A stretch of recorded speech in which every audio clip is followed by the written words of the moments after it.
बंदी छोड़ सतगुरु रामपाल जी परमेश्वर जी की जय हो। परमपिता परमात्मा सारी सृष्टि के रचनहार, कुल मालिक, असंख्य ब्रह्मांडों के स्वामी, जगत गुरु, तीनों लोकों में प्रवेश करके सबका धारण पोषण करने वाले, राजाधिराज, आत्माधार, नाथों के नाथ, देवों के देव महादेव, सर्वेश्वर महेश्वर, मृत्युंजय, अजरो अमर, आदि अनादि सनातनी प्रभु, जगत पिता जगदीश्वर, श्री श्री 1008 की उपाधि के वास्तविक अधिकारी, अकाल मूरत सौद स्वरूपी राम वासुदेव, सर्वगतम ब्रह्म, परम पूज्य, प्रथम पूज्य, परम संत, परम पुरुष, परम धनी, परम दयालु, सत्य कबीर, हक्का कबीर, अल्लाहु कबीर, अल्लाहु अकबर, बाखबर, अल्लाह ताला, जगत के तारणहार, जगत के मुक्तिदाता, जगत के जगन्नाथ, हारे के सहारे, हिंदुओं के राम, मुसलमानों के अल्लाह, सिखों के वाहिगुरु, ईसाइयों के मसीह, दया के सागर दयानिधि, करुणा के सागर करुणानिधि, स्वयंभू परिभू, संकट मोचन, कष्ट हरण, मंगल करण, दुख भंजन, अविगत कबीर, निर्विकार निर्विषम परमात्मा, अलय अलेख सतगुरु, आदि अनादि सतगुरु, असली मर्यादा पुरुषोत्तम, असली राम, असली कृष्ण, असली घनश्याम, असली मुरारी, राजाओं के राजा, महाराजाओं के महाराजा, शहंशाहों के शहंशाह, सम्राटों के सम्राट, भगवानों के भगवान, अल्लाहों के अल्लाह, प्रभुओं के प्रभु, मसीहाओं के मसीह, सच्चे वाहिगुरु, बाबाओं के बाबा, पीरों के पीर, सेठों के सेठ, जगत सेठ, सावलसा सेठ, सर्वगुण संपन्न, अनंत कोटि कलाओं के स्वामी, अनंत कोटि ब्रह्मांडों के नायक, योगियों में महायोगी, ध्यानियों में महाध्यानी, सिद्धों में परम सिद्ध, ज्ञानियों में तत्व ज्ञानी, ब्रह्म ज्ञानी, महाज्ञानी, परम ज्ञानी, सर्वश्रेष्ठ ज्ञानी, विज्ञानी, युवा कबीर, समरथ कबीर, असमवात, अमित ओजा, सच्चे रहनुमा, करीम अल्लाह, सुभान अल्लाह, दुनिया के अंतिम पैगंबर, 8 सितंबर 1951 से गांव धनाना, जिला सोनीपत, हरियाणा, भारतवर्ष की पावन भूमि पे प्रकट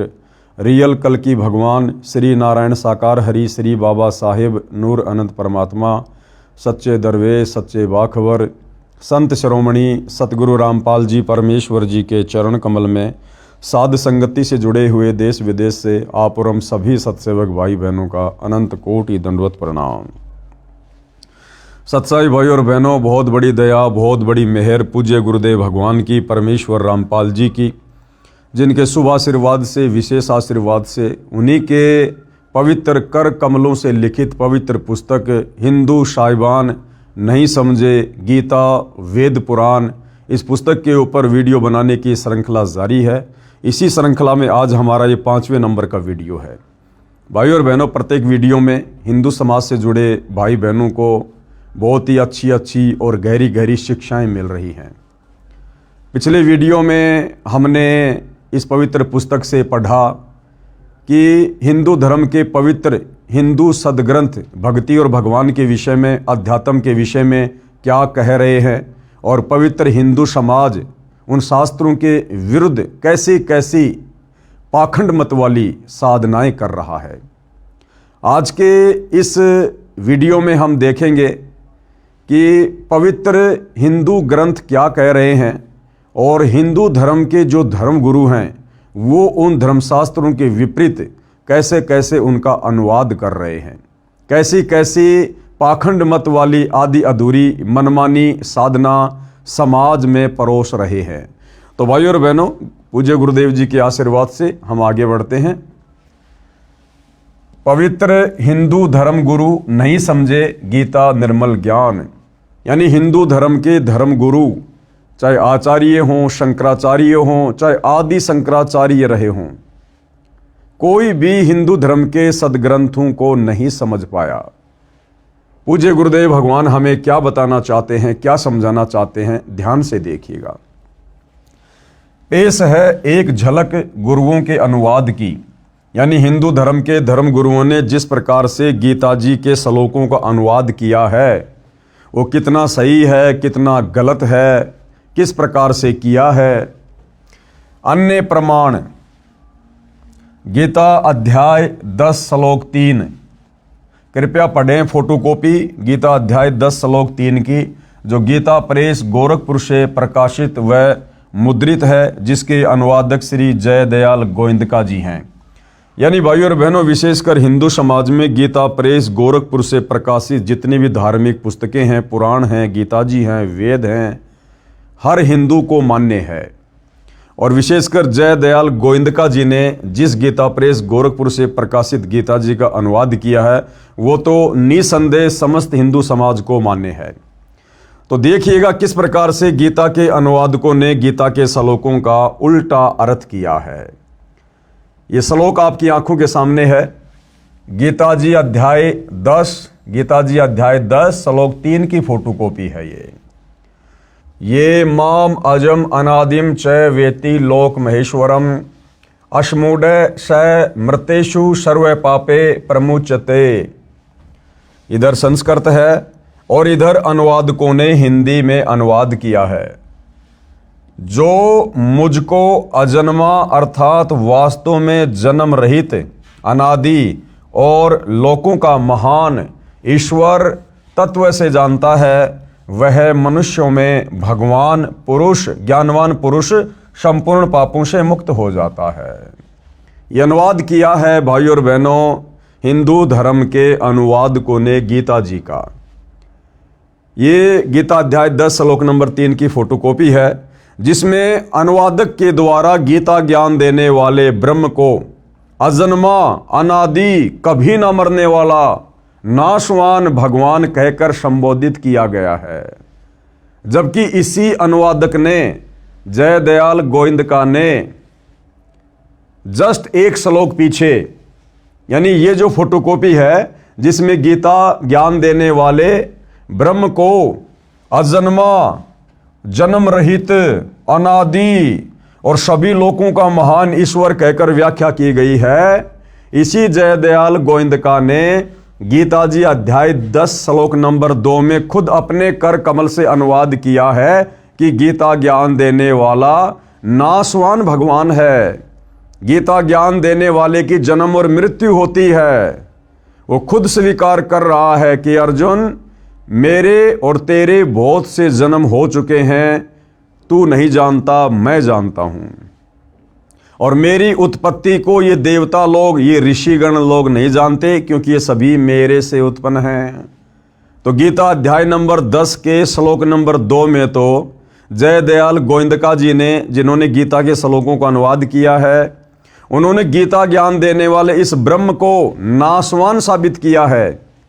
और जस्ट एक श्लोक आगे गीता अध्याय 10 श्लोक नंबर 3 आपकी आंखों के सामने है। उसी अनुवादक ने गीता ज्ञान देने वाले ब्रह्म को यहां पर अजन्मा, जिसका कभी जन्म नहीं होता, वास्तव में जन्म रहित, अनादि यानी जो सबसे पहले वाला है, और लोकों का महान ईश्वर इस प्रकार से संबोधित कर दिया।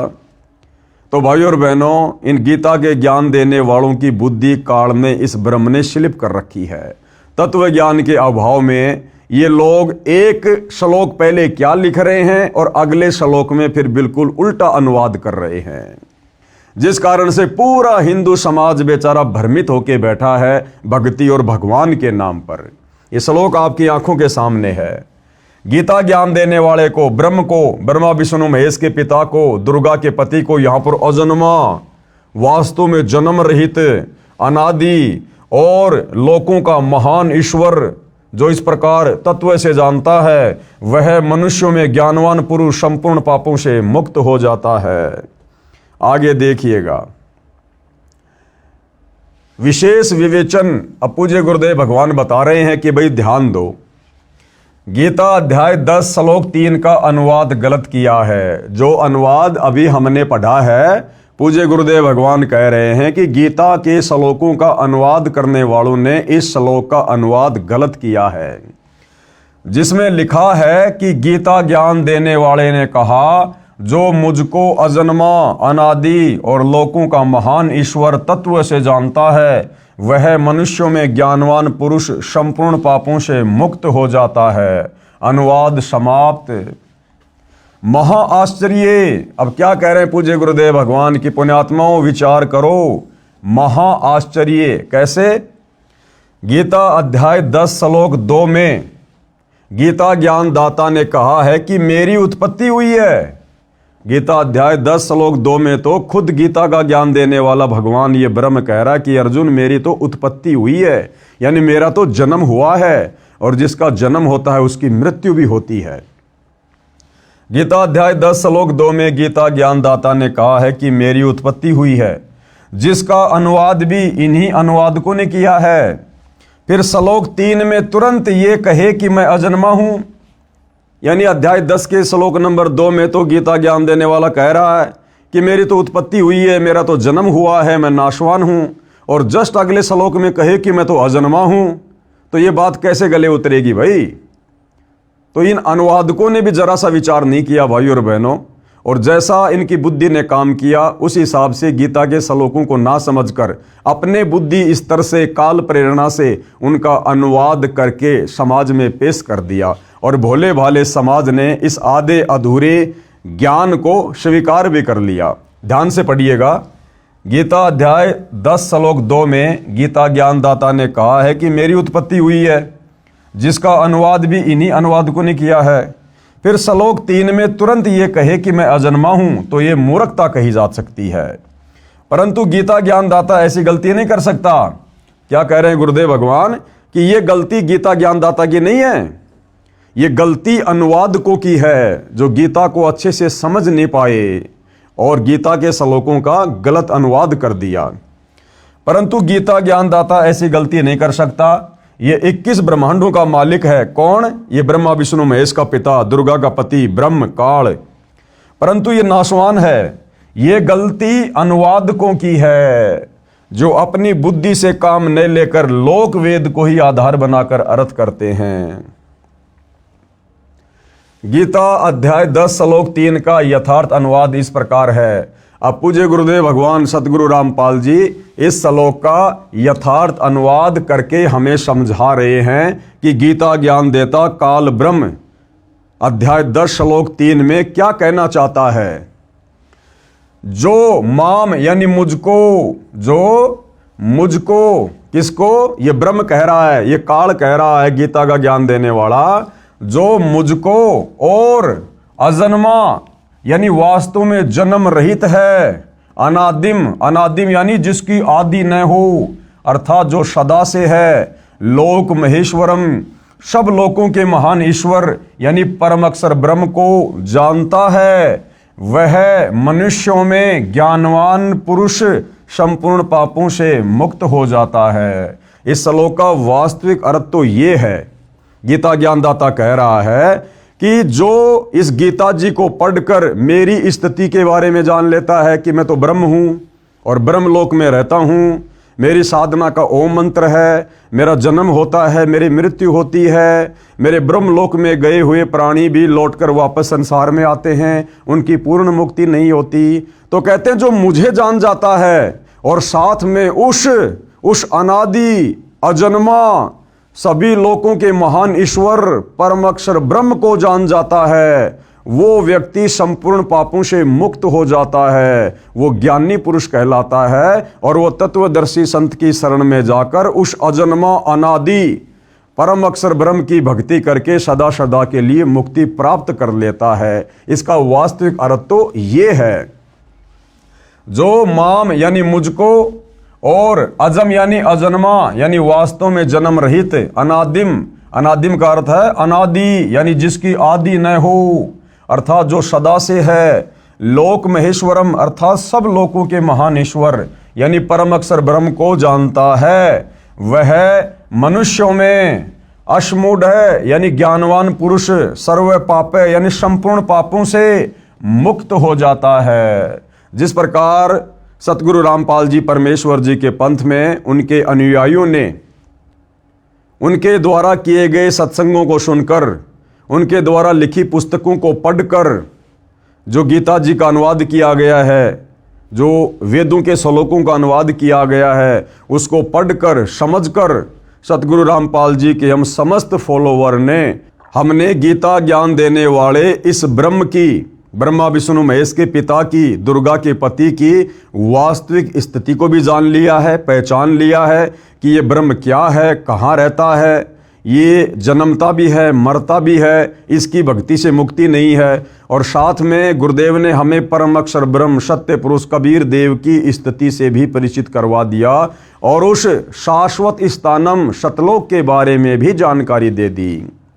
तो गीता ज्ञान देने वाला ब्रह्म अध्याय 10 श्लोक 3 में यही समझाना चाहता है कि अर्जुन, जो मेरी स्थिति से परिचित हो जाता है और जो उस अजन्मा अनादि परम अक्षर ब्रह्म की स्थिति से भली भांति परिचित हो जाता है, वो प्राणी फिर सत भक्ति करके समस्त पापों से मुक्त हो जाता है, अपनी मुक्ति का रास्ता बना लेता है। इसका वास्तविक अर्थ ये है, जबकि गीता जी के अनुवादकों ने यहाँ पर ब्रह्म को ही, गीता ज्ञान देने वाले नाशवान भगवान ब्रह्म को ही अजन्मा अनादि सभी लोगों का भगवान कहकर प्रस्तुत किया है, जो कि गलत है। अर्थात जो मुझको तथा अजन्मा को, अजन्मा कौन? जिसको कभी जन्म ही ना हुआ हो, जो स्वयंभू परमात्मा है, परम अक्षर ब्रह्म सत्य पुरुष कबीर देव, तथा अजन्मा को यानी परम अक्षर ब्रह्म को, जो वास्तव में जन्म रहित को, अनादि को यानी जो सदा से है, उस सब लोगों के महान ईश्वर यानी कुल के मालिक को तत्व से जानता है, वह मनुष्यों में ज्ञानवान पुरुष यानी तत्वदर्शी संत संपूर्ण पापों से मुक्त हो जाता है। आगे गुरुदेव कह रहे हैं ध्यान देने योग्य बातें। कौन सी बातें हैं जो ध्यान देने योग्य हैं?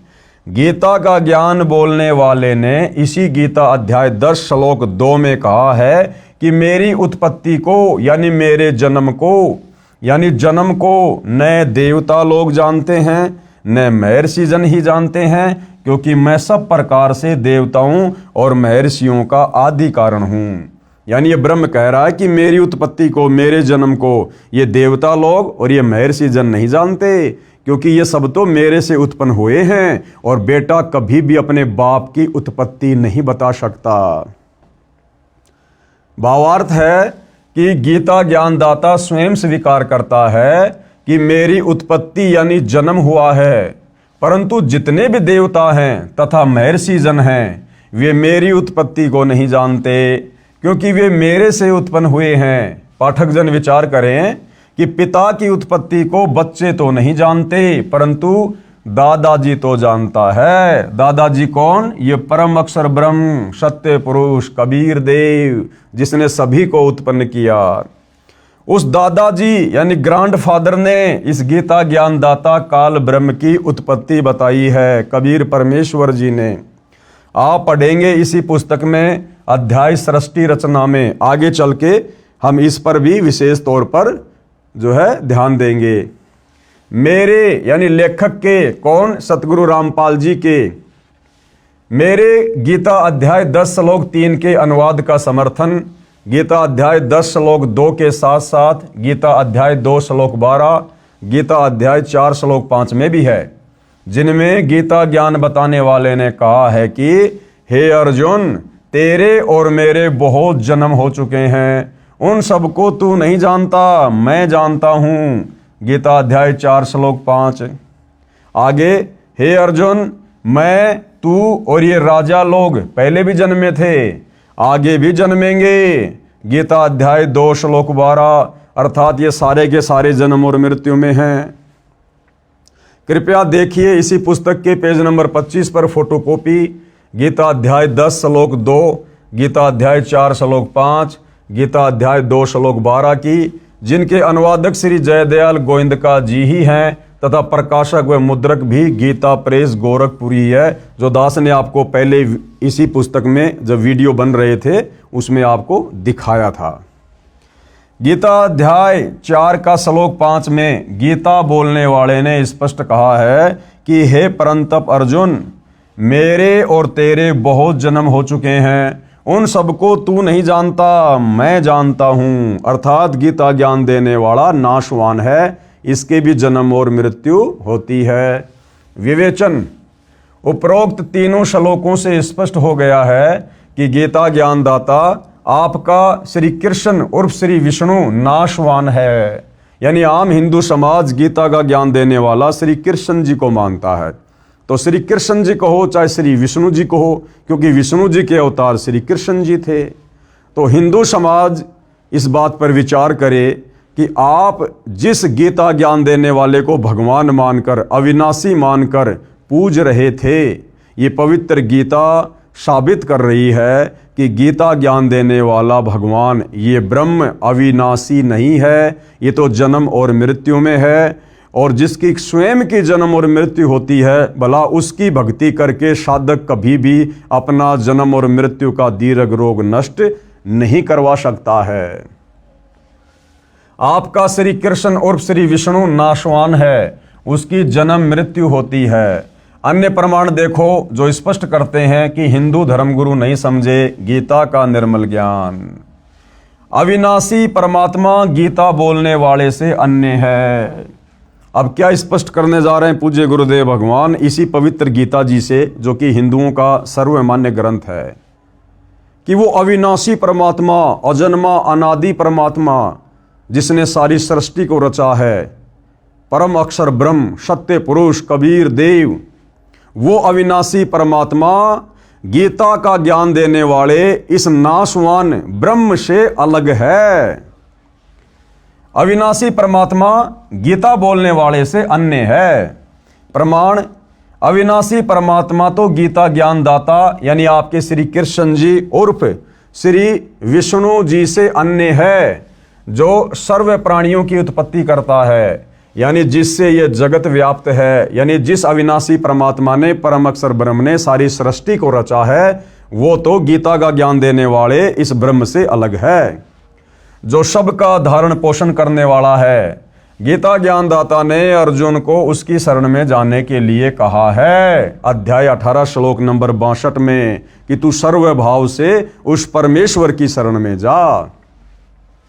गीता ज्ञानदाता ने अर्जुन को उसकी शरण में जाने के लिए कहा है कि यदि अर्जुन तू जन्म मरण तथा जरा यानी बुढ़ापा, वृद्धावस्था से पूर्ण रूप से छुटकारा चाहता है, शाश्वत स्थान यानी अमर लोक यानी सतलोक प्राप्त करना चाहता है, तथा परम शांति चाहता है, तो मेरे से अन्य उस परमेश्वर, कौन से परमेश्वर की? परम अक्षर ब्रह्म की शरण में जा, जो गीता अध्याय नंबर 15 श्लोक नंबर 17 में कहा कि उत्तम पुरुष है तू अन्य, यानी वो सर्वश्रेष्ठ परमात्मा तो वो तीसरे नंबर का है जो सतलोक में रहता है। प्रमाण के लिए पेश है गीता अध्याय 2 श्लोक 17। प्रमाण के लिए पेश है गीता अध्याय 2 श्लोक 17, गीता अध्याय 15 श्लोक 17, गीता अध्याय 18 श्लोक 46, 61 तथा 62। गीता अध्याय 2 श्लोक 17 में, अब ये गीता अध्याय 2 श्लोक नंबर 17 में क्या कहा गया है? गीता ज्ञान दाता ने, यानी गीता का ज्ञान देने वाले इस ब्रह्म ने, नाशवान भगवान ने अपने से अन्य अविनाशी परमेश्वर के विषय में कहा है। अविनाशी परमेश्वर कौन? जो कभी भी जन्म और मृत्यु में नहीं आता, कि नाश रहित यानी अविनाशी तो उसको जान जिससे ये संपूर्ण जगत व्याप्त है, यानी जिसने सारी सृष्टि को रचा है। इस अविनाशी का विनाश करने में यानी उसको मारने में कोई भी समर्थ नहीं है। पेश है फोटोकॉपी गीता अध्याय 2 श्लोक नंबर 17 की। अपनी आंखों से देखिए भाई और बहनों, कितना क्लियर किया गया है इस पवित्र ग्रंथ गीता में। अविनाशी तू तत् विधि येन सर्वम इदम ततम विनाशम अव्यस्य अस्य न कश्चित कृत्युम अहर्ति। एक तरफ संस्कृत है, बिल्कुल बराबर में हिंदी में अनुवाद है। अब गीता ज्ञान देने वाला ये ब्रह्म, ये नाशवान भगवान अपने से अन्य उस अविनाशी परम अक्षर ब्रह्म के विषय में अर्जुन को क्या कह रहा है? नाश रहित यानी जिसका कभी विनाश नहीं होता, नाश रहित तो तू उसको जान जिससे यह संपूर्ण दृश्य वर्ग यानी संपूर्ण जगत व्याप्त है। इस अविनाशी का विनाश करने में कोई भी समर्थ नहीं है।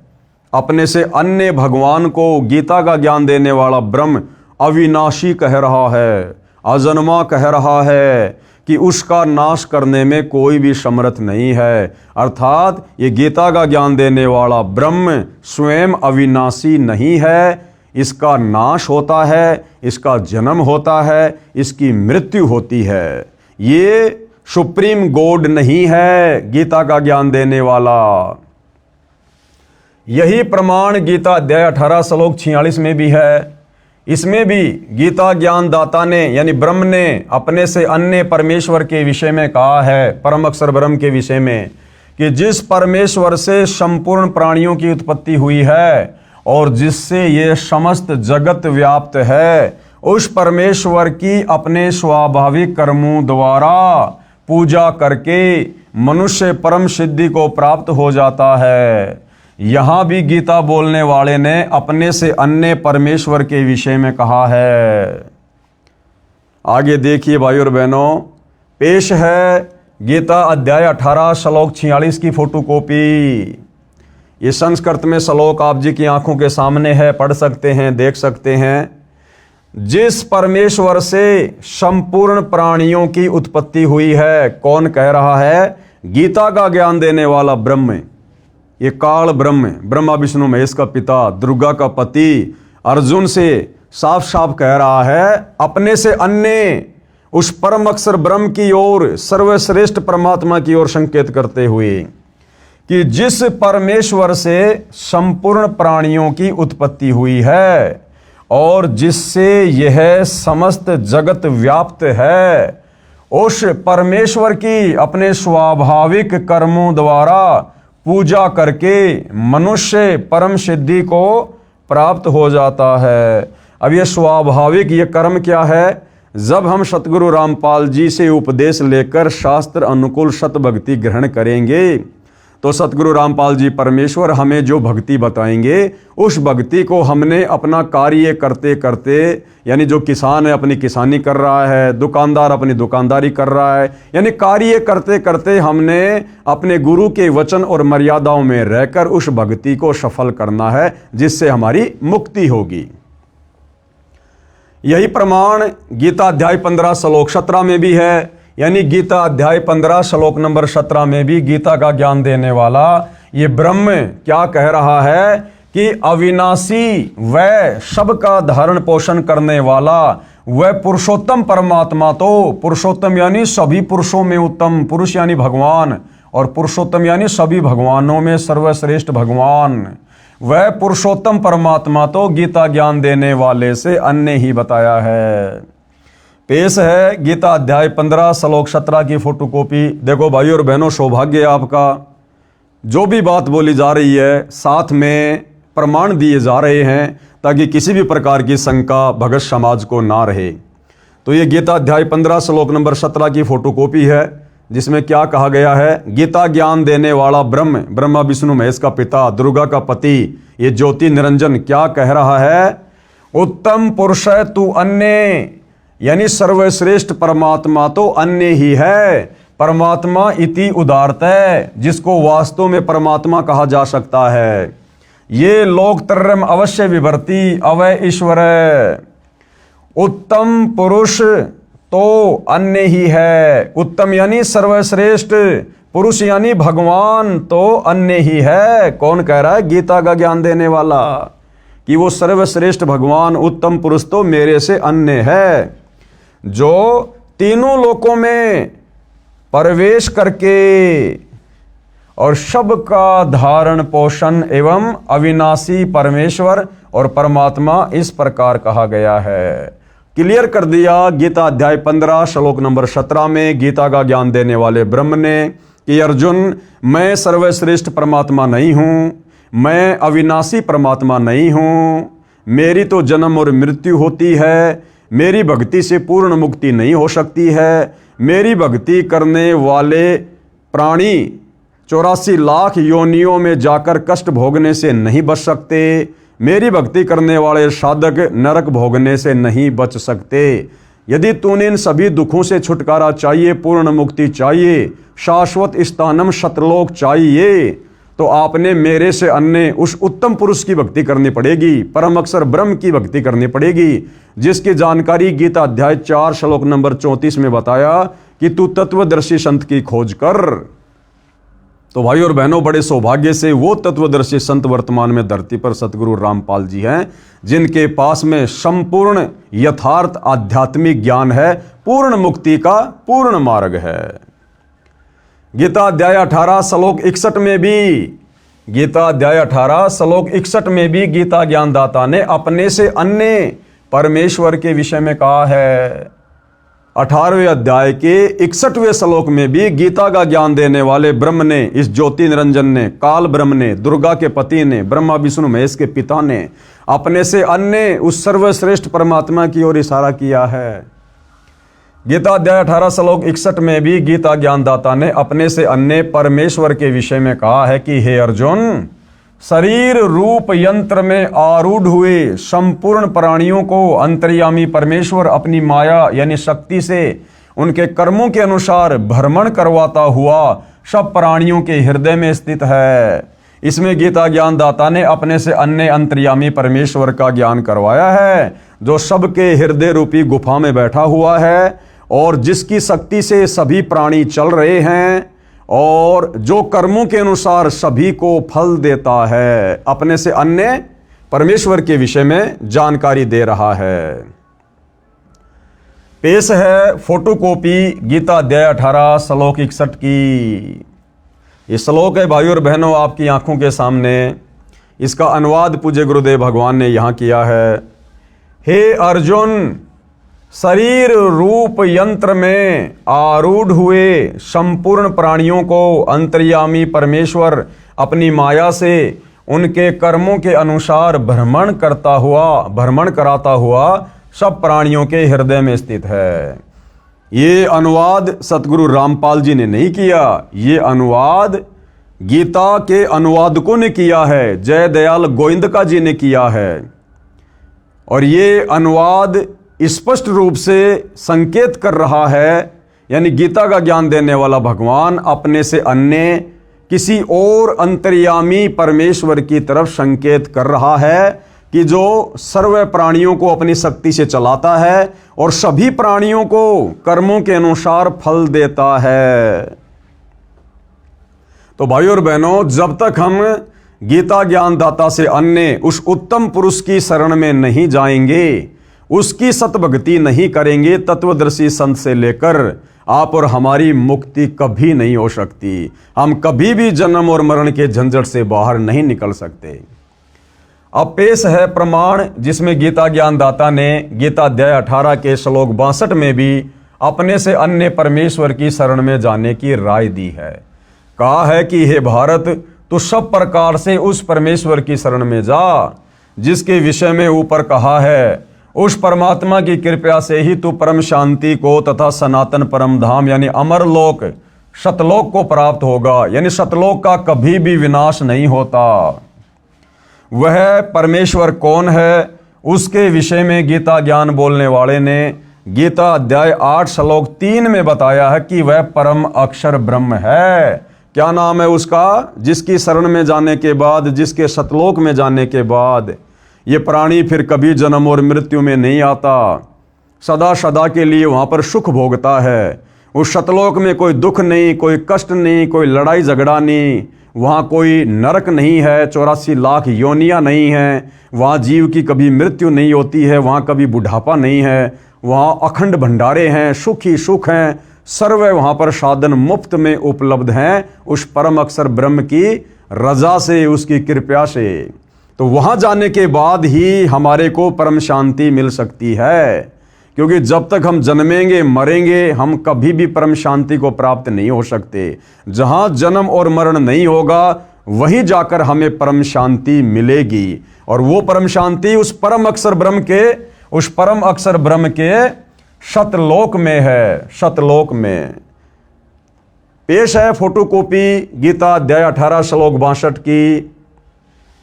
तम एवं शरणम गच्छ सर्वभावेन भारत तत्प्रसादात प्राम शांतिम स्थानम प्रापेसी शाश्वतम। हे भारत यानी हे अर्जुन, कौन कह रहा है? गीता का ज्ञान देने वाला भगवान। हे भारत, तू सब प्रकार से उस परमेश्वर की ही शरण में जा। सब प्रकार से यानी इस ब्रह्म की भक्ति भी छोड़ दे, देवी देवताओं की भक्ति भी छोड़ दे, ये दुनिया भर के पाखंड पूजा, ये कर्म कांड सब कुछ छोड़ दे। तुझे तत्वदर्शी संत जो शत भक्ति दे, जो मंत्र दे, जो धर्म यज्ञ की जानकारी दे, केवल तूने उसकी मर्यादा में रहकर उतना ही करना है, फिर तेरा मोक्ष निश्चित है। इसको कहते हैं सर्वभाव से, सब प्रकार से, तन मन धन से समर्पित होकर। हे भारत, सब प्रकार से उस परमेश्वर की ही शरण में जा, उस परमात्मा की कृपा से ही। अब देखो, गीता ज्ञान देने वाला अपने से अन्य किसी और परमात्मा की शरण में जाने के लिए कह रहा है।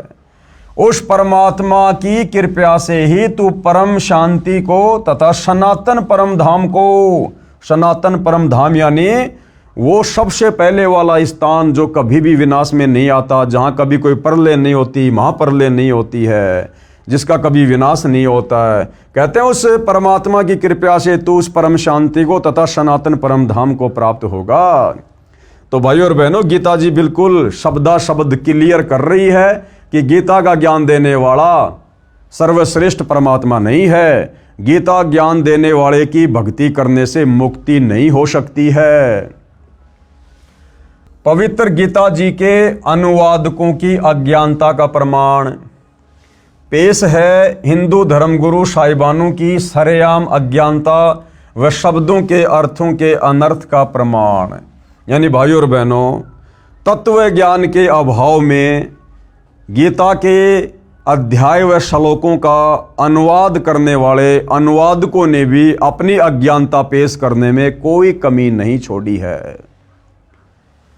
गीता अध्याय 18 श्लोक 66।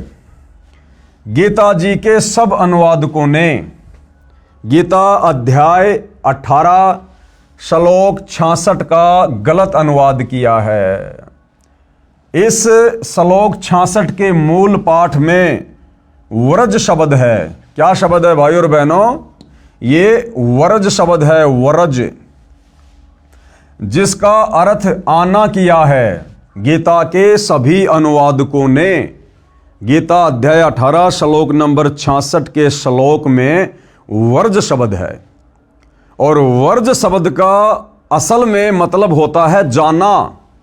जैसे अंग्रेजी में गो मानी जाना, इसी प्रकार ये संस्कृत का शब्द है वर्ज। वर्ज का मतलब होता जाना, लेकिन सभी गीता के अनुवादकों ने उस वर्ज का अर्थ किया है आना। जैसे गो का अर्थ कोई कर दे आना। ये सबसे बड़ी अज्ञानता है इन लोगों की। क्यों? क्योंकि इनकी नजरों में इस ब्रह्म से बढ़कर दूसरा कोई भगवान इनकी समझ में नहीं आया, तो इन्होंने अध्याय और श्लोक के इन शब्दों का अर्थ भी गलत कर दिया। गीता अध्याय 18 श्लोक 66 का अनुवाद गलत किया है। इस श्लोक 66 के मूल पाठ में वरज शब्द है, वरज, जिसका अर्थ आना किया है, जो गलत है। वरज का अर्थ जाना, चले जाना, प्रस्थान करना, एक स्थान से दूसरे स्थान पर जाना है। प्रमाण के लिए पेश है फोटोकॉपी संस्कृत हिंदी शब्दकोश की, जिसके संग्रहकर्ता हैं वामन शिवराम आपटे। आपको हिंदी संस्कृत शब्दकोश से दिखाते हैं कि वरज का मतलब क्या होता है। यह है भाइयों और बहनों वरज। और वरज का अर्थ क्या है? जाना, चलना, प्रगति करना, पहुंचना, दर्शन करना, यानी आगे की ओर बढ़ना। ये वरज का रियल में अर्थ है, जाना। जबकि गीता के इस श्लोक का अनुवाद करने वाले सभी अनुवादकों ने एक दूसरे की नकल करते हुए तत्व ज्ञान के अभाव में अर्थ का अनर्थ कर दिया और वरज का अर्थ कर दिया आना। शब्दकोश से स्पष्ट हुआ कि वरज माने जाना है। अन्य प्रमाण एस्कॉन के संस्थापक श्री प्रभुपाद जी महाराज द्वारा अनुवादित श्रीमद् भगवद गीता के अध्याय 18 श्लोक 66 के अनुवाद से पहले शब्दों के अर्थ लिखे हैं। उनमें तो वर्ज का अर्थ जाओ ठीक लिखा है, परंतु श्लोक 66 के अनुवाद में आओ गलत किया है। ये एस्कॉन के संस्थापक श्री प्रभुपाद जी जो भगवान को प्यारे हो चुके हैं, इन्होंने भी गीता का अनुवाद किया और गीता के इस श्लोक का 18वें अध्याय के 66वें श्लोक का अर्थ करते हुए उन्होंने शब्दकोश में तो लिख दिया व्रज मतलब जाना, और जब 66वें श्लोक का अर्थ किया तो वहां कर दिया व्रज का मतलब आना, बिल्कुल उल्टा। देखिएगा, स्वामी प्रभुपाद जी की गीता अनुवाद में गलती प्रमाण के लिए पेश है फोटोकॉपी गीता अध्याय 18 श्लोक 66 की, जिसके अनुवादक हैं स्वामी प्रभुपाद जी तथा भक्ति वेदांत बुक ट्रस्ट द्वारा प्रकाशित है। ये एस्कॉन के संस्थापक श्री प्रभुपाद जी द्वारा अनुवाद की गई गीता है, जो आपको आजकल 200-200 रुपये में 300-300 रुपये में एस्कॉन वाले आपको बेचते हुए मिल जाएंगे। श्लोक क्या है? सर्व धर्मान परित्यज्य माम एकम शरणम व्रज अहम तवा सर्व पापे भी मोक्ष्यामि मा शुच। यहां पर ये वर्ज शब्द है, वर्ज वर्ज ये लिखा हुआ वर्ज शब्द है। सर्व धर्मान परित्यज्य माम एकम शरणम व्रज। अब देखो, सर्वधर्मान यानी समस्त प्रकार के धर्म, परित्यज्य यानी त्याग कर, माम यानी मेरी, एकम यानी एकमात्र, शरणम यानी शरण में, व्रज मानी जाओ, व्रज मानी जाओ।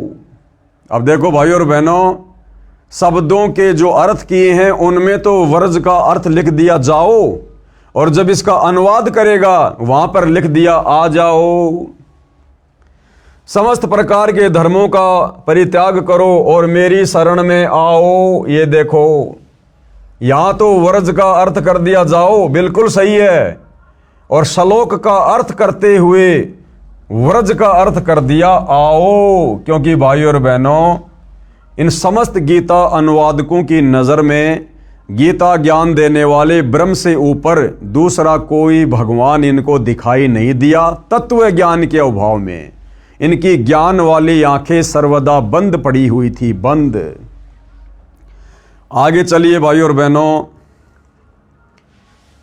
इस फोटोकॉपी में स्पष्ट है कि ऊपर शब्दों के अर्थ में तो व्रज का अर्थ जाना यानी जाओ ठीक किया है, परंतु अनुवाद में आना यानी आओ कर दिया, जिससे गीता के सब ज्ञान का अज्ञान बना दिया।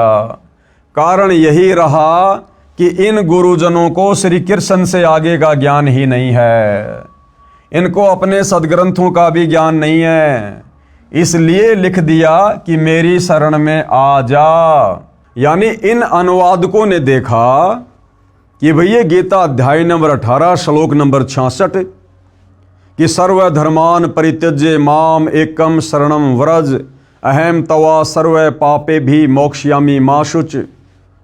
इन्होंने देखा कि भगवान अपने से अन्य और किसकी शरण में जाने के लिए कह रहे हैं? व्रज यानी जाना, कि हे अर्जुन, तू सब प्रकार से मेरे निमित्त, मेरे लेवल की जितनी भी पूजा भक्ति साधना जप तप की कमाई है वो मुझे समर्पित कर दे, और तू उस एकमात्र अद्वितीय परमात्मा की शरण में जा, मैं तुझे सब प्रकार के पापों से बंधनों से मुक्त कर दूंगा। इसका रियल अर्थ तो है ये। और जब इन अनुवादकों ने यह श्लोक पढ़ा, क्योंकि इनकी बुद्धि तो श्री कृष्ण जी से ऊपर जा ही नहीं रही थी कि इनसे ऊपर तो कोई भगवान है ही नहीं, तत्व ज्ञान इनको था नहीं, तो इन्होंने देखा कि यहां पर श्री कृष्ण जी यानी ब्रह्म अपने से अन्य किसी और की शरण में जाने के लिए क्यों कह रहे हैं? इनसे ऊपर और कौन भगवान है? तो इनकी समझ में भाइयों और बहनों गीता के श्लोक नहीं आए, तो इन्होंने व्रज का मतलब कर दिया वापस आना, क्योंकि ये श्री कृष्ण जी से ऊपर किसी और को भगवान नहीं मानते थे, तो इन्होंने अर्थों का अनर्थ कर दिया।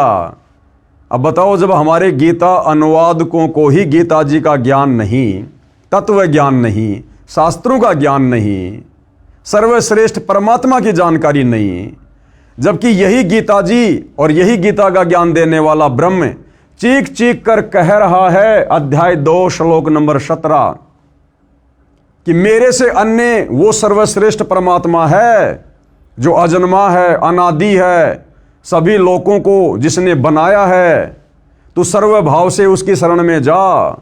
लेकिन ये गीता के अनुवादक वहां तक नहीं पहुंच पाए तत्वदर्शी संत की शरण के अभाव में, और इन्होंने श्लोकों के अर्थों का भी अनर्थ कर दिया। इनको अपने सदग्रंथों का भी ज्ञान नहीं है, इसलिए लिख दिया कि मेरी शरण में आ जा। गीता अध्याय 18 श्लोक 62 में गच्छ शब्द है जिसका अर्थ भी जाना है, वहां ठीक कर दिया।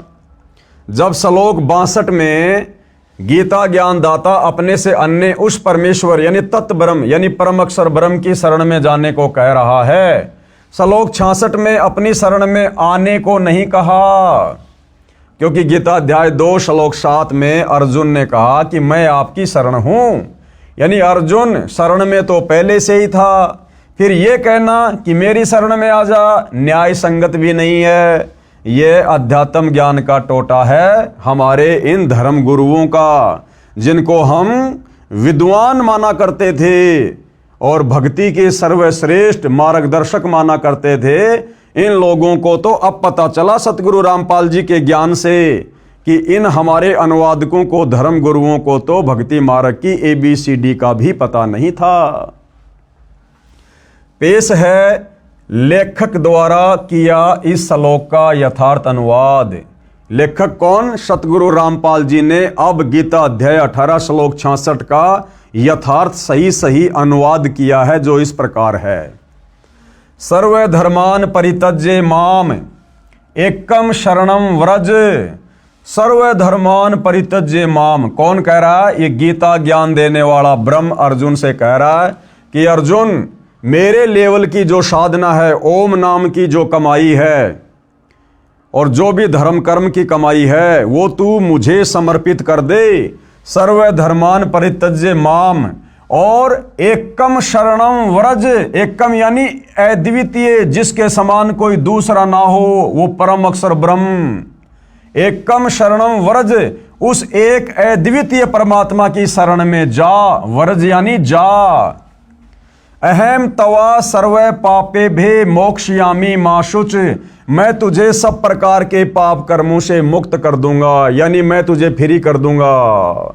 इसका रियल अर्थ तो ये है। अनुवाद, गीता ज्ञान देने वाले ने कहा है कि सर्वधर्मान माम, यानी मेरे स्तर के जितने भी धार्मिक कर्म हैं उन सबको मुझ में परित्यज्य यानी त्याग कर, एकम यानी उस एक सर्वशक्तिमान परम अक्षर ब्रह्म की शरणम यानी शरण में, व्रज यानी जा। व्रज यानी जा। अहम यानी मैं, तवा यानी तेरे को, सर्व पापे भे यानी सब पापों से, मोक्षयामी यानी मुक्त कर दूंगा, माशुच यानी शोक ना कर, तू दुख ना मान, परेशान ना हो, चिंता ना कर। मेरे लेवल की भक्ति साधना, ओम नाम की कमाई मुझ में समर्पित कर दे, मेरे को संकल्प कर दे। मैं तुझे 21 ब्रह्मांड से मुक्त कर दूंगा, जन्म मरण से मुक्त कर दूंगा। और उस परम अक्षर ब्रह्म की शरण में जा और उसके द्वारा बताई गई सत साधना कर और भाई अपना मोक्ष करवा। विशेष इस श्लोक में एकम एक शब्द है, इसका अर्थ एक यानी अद्वितीय परमेश्वर है। एकम यानी अद्वितीय, जिसके समान कोई दूसरा ना हो। गीता अध्याय 13 श्लोक 30 में भी एकस्त शब्द है, जिसका अर्थ है उस एक परमात्मा में स्थित किया है जो गीता ज्ञानदाता से अन्य है। गीता अध्याय 13 श्लोक 27, 28 तथा 30 में भी गीता ज्ञान देने वाले काल ब्रह्म ने अपने से अन्य परमेश्वर की जानकारी दी है। कहा है कि गीता अध्याय 13 श्लोक 27, ये गीता अध्याय 13 श्लोक 27, इसमें गीता का ज्ञान देने वाला ये ब्रह्म क्या कह रहा है?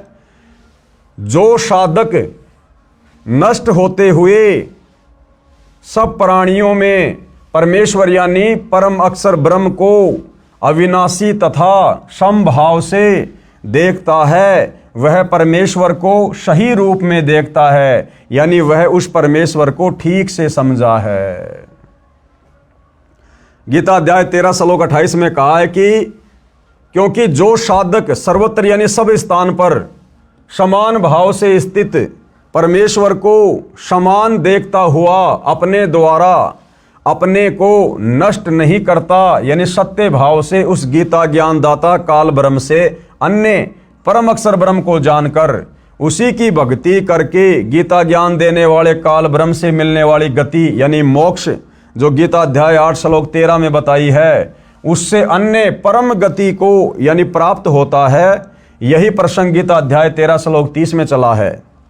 कहा है, जिसका समय साधक प्राणियों के पृथक पृथक भाव को एकस्तम यानी उस अद्वितीय एक परमात्मा से एवं यानी ही विस्तारम यानी सब प्राणियों का विस्तार यानी उत्पत्ति होना देखता है यानी जानता है, उस समय उस परमेश्वर को पूजकर उसी को प्राप्त हो जाता है। इससे सिद्ध हो जाता है कि गीता अध्याय 18 श्लोक 66 में एकम शरणम व्रज का अर्थ भी उस परम अक्षर ब्रह्म की शरण में जाओ ही सही है।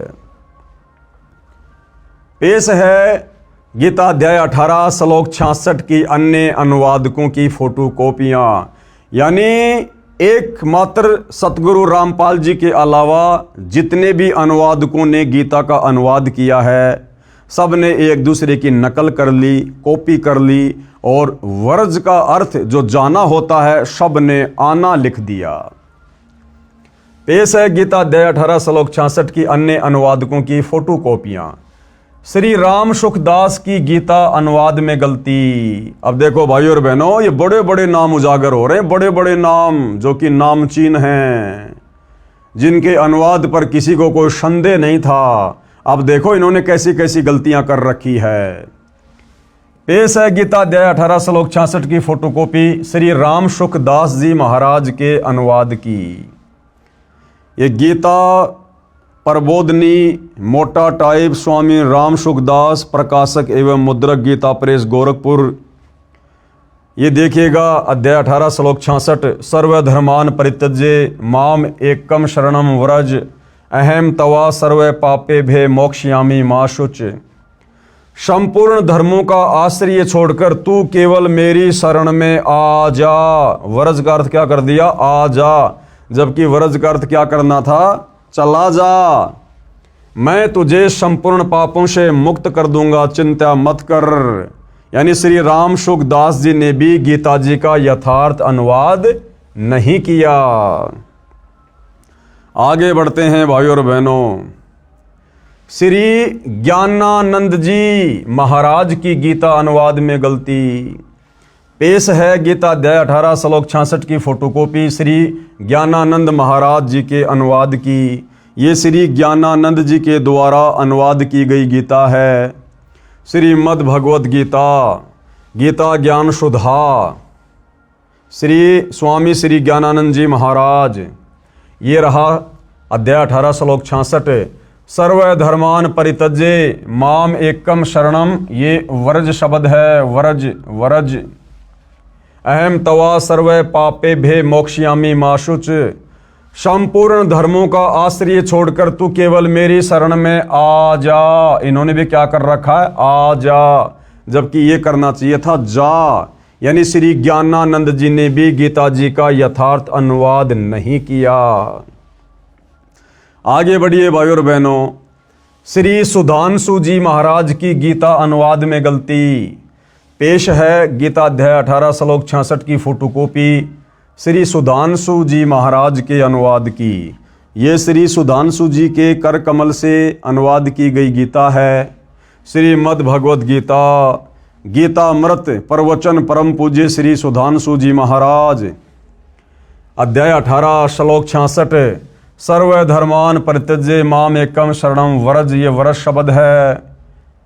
और क्या अनुवाद किया है? सभी धर्मों को छोड़कर तू मेरी शरण में आ जा। ये देखिए, आ और जा, आ जा। यानी श्री सुधांशु जी ने भी गीता जी का गलत अर्थ किया है। अध्याय 18 श्लोक नंबर 62 का। अब देखिए भाइयों और बहनों, श्री आशाराम जी महाराज की गीता अनुवाद में गलती। पेश है गीता अध्याय 18 श्लोक 66 की फोटोकॉपी श्री आसाराम जी महाराज के अनुवाद की। श्रीमद् भगवद गीता महात्म्य श्लोक अनुवाद महिला उत्थान ट्रस्ट संत श्री आसाराम जी आश्रम। अध्याय 18 श्लोक 66। सर्वधर्मान परित्यज्य माम एकम शरणम व्रज, ये व्रज शब्द है। और अनुवाद क्या किया है? संपूर्ण धर्मों को अर्थात संपूर्ण कर्तव्यों को मुझ में त्याग कर तू केवल एक मुझ सर्वशक्तिमान सर्वाधार परमेश्वर की शरण में आ जा। अरे वो तो पहले से ना उसकी शरण में है, वो तो अपने से अन्य किसी और सर्वश्रेष्ठ परम अक्षर ब्रह्म की शरण में जाने के लिए कह रहा है। लेकिन सब ने एक दूसरे की अनुवाद करते समय नकल कर रखी है।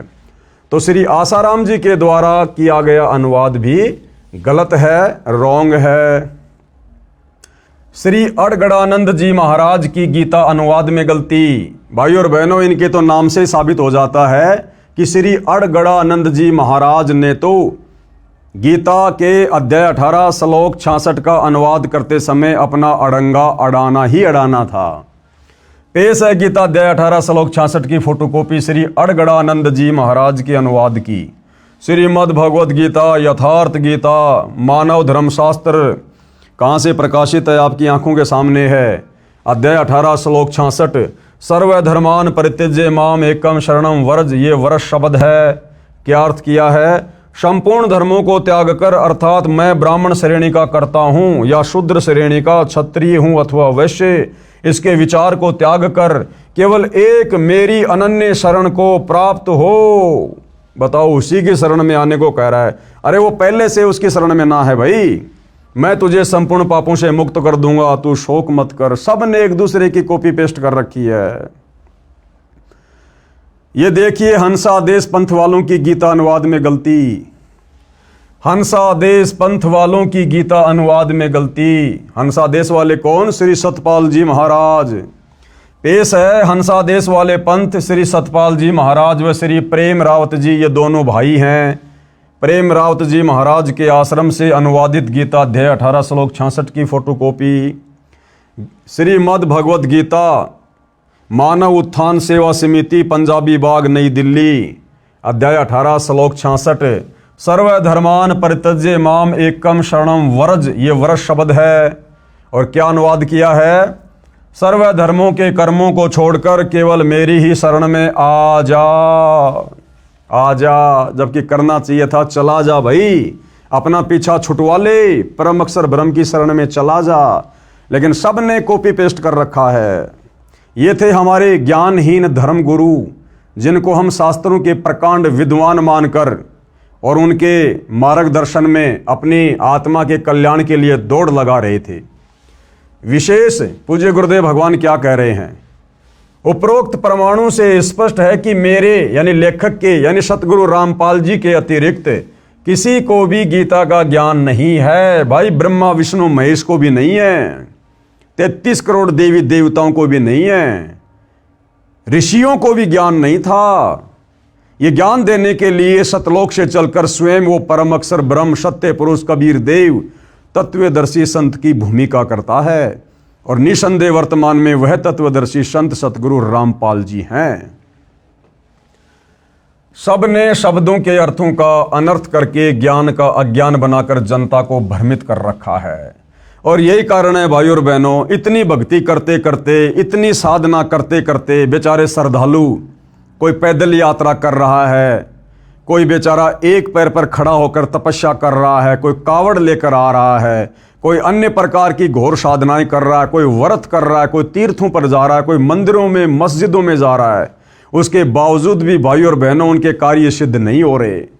भक्ति के प्रतिफल में जो सुख मिलने चाहिए वो सुख समाज को नहीं मिल रहे, जिस कारण से ये समाज धीरे धीरे नास्तिकता की ओर जा रहा है। तो भाई और बहनों, अब हम सभी का भाग्य उदय हुआ है। धरती पर वो परम संत प्रकट हो चुका है जो हमें इन्हीं शास्त्रों से निकालकर सत भक्ति दे रहे हैं। अब भी यदि हम पीछे रहेंगे तो फिर हमारे से बड़ा निर्भागी फिर दुनिया में कोई और नहीं होगा। उपरोक्त श्लोकों से प्रमाणित हुआ कि गीता ज्ञान देने वाले से अन्य परमेश्वर है। गीता ज्ञान देने वाला कौन? ये ब्रह्म ब्रह्मा विष्णु महेश का पिता, इससे अन्य कोई परमात्मा है, परम अक्षर ब्रह्म है, जो सृष्टि की उत्पत्ति करता व धारण पोषण करता, परम शांति प्रदान करने वाला है, उसी की शरण में जाने के लिए कहा है इस गीता अध्याय 18 श्लोक नंबर 66 में कि सर्वधर्मान परित्यज्य माम एकम शरणम व्रज। उसी की शरण में जाने के लिए गीता का ज्ञान देने वाला भगवान बार बार अर्जुन से कह रहा कि अर्जुन तू सर्व भाव से उस परमेश्वर की शरण में जा, जिसकी शरण में जाने के बाद फिर तुझे वापस लौटकर संसार में नहीं आना पड़ेगा, तेरा परमानेंट मोक्ष हो जाएगा। उसी की शरण में जाने के लिए कहा है। कृपया अन्य गलती जो अनुवादकों ने की है प्रमाण के लिए देखें गीता अध्याय 8 श्लोक 16 तथा गीता अध्याय 6 श्लोक 23 की फोटोकॉपी। गीता अध्याय 8 श्लोक 16 की फोटोकॉपी, ये श्लोक आप जियों की आंखों के सामने है। हे अर्जुन, ब्रह्मलोक पर्यंत सब लोक पुनरावर्ती में है। ये गीता का ज्ञान देने वाला भगवान, ये ब्रह्म अर्जुन से क्या कह रहा है कि हे अर्जुन, ब्रह्मलोक पर्यंत यानी ब्रह्मलोक में गया हुआ भगत भी, साधक भी वापस लौट के आता है, वो भी जन्म और मरण में है। और ब्रह्मलोक भाइयों और बहनों इस 21 ब्रह्मांड की सर्वश्रेष्ठ उपलब्धि है। ब्रह्मलोक सर्वश्रेष्ठ उपलब्धि है 21 ब्रह्मांड की। ब्रह्मलोक में वही साधक जा सकता है जो हर प्रकार से नियम मर्यादाओं में रहकर इस ब्रह्म के ओम नाम का जाप करता है अंतिम श्वास तक। और गीता अध्याय 8 श्लोक नंबर 16 में ये ब्रह्म, ये काल स्वयं कह रहा है कि हे अर्जुन, ब्रह्मलोक पर्यंत सब लोग पुनरावर्ती में है, यानी आवागमन में है, जन्म और मरण के चक्कर में है।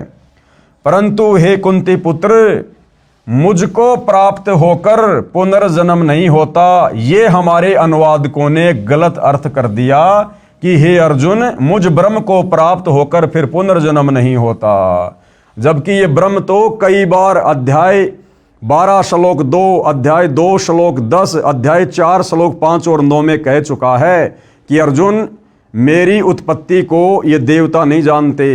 हे अर्जुन, तेरे और मेरे बहुत से जन्म हो चुके हैं, तू नहीं जानता, मैं जानता हूं। फिर यहां पर गीता ज्ञान देने वाला ये क्यों कहेगा कि मुझको प्राप्त होकर पुनर्जन्म नहीं होता, जबकि ये खुद ही जन्म और मृत्यु में है?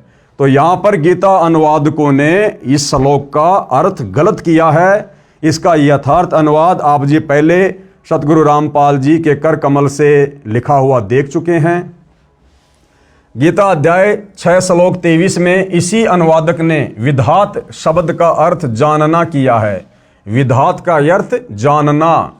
यदि गीता अध्याय 8 श्लोक 16 में विद्यते का अर्थ जानना कर दिया जाए तो सरलार सही हो जाता है, लेकिन इनको तत्व ज्ञान नहीं था और श्री कृष्ण जी से ऊपर ये किसी और को परमात्मा नहीं जानते थे, इसलिए घुमा फिराकर श्री कृष्ण जी पर ही वापस बात को ले आई।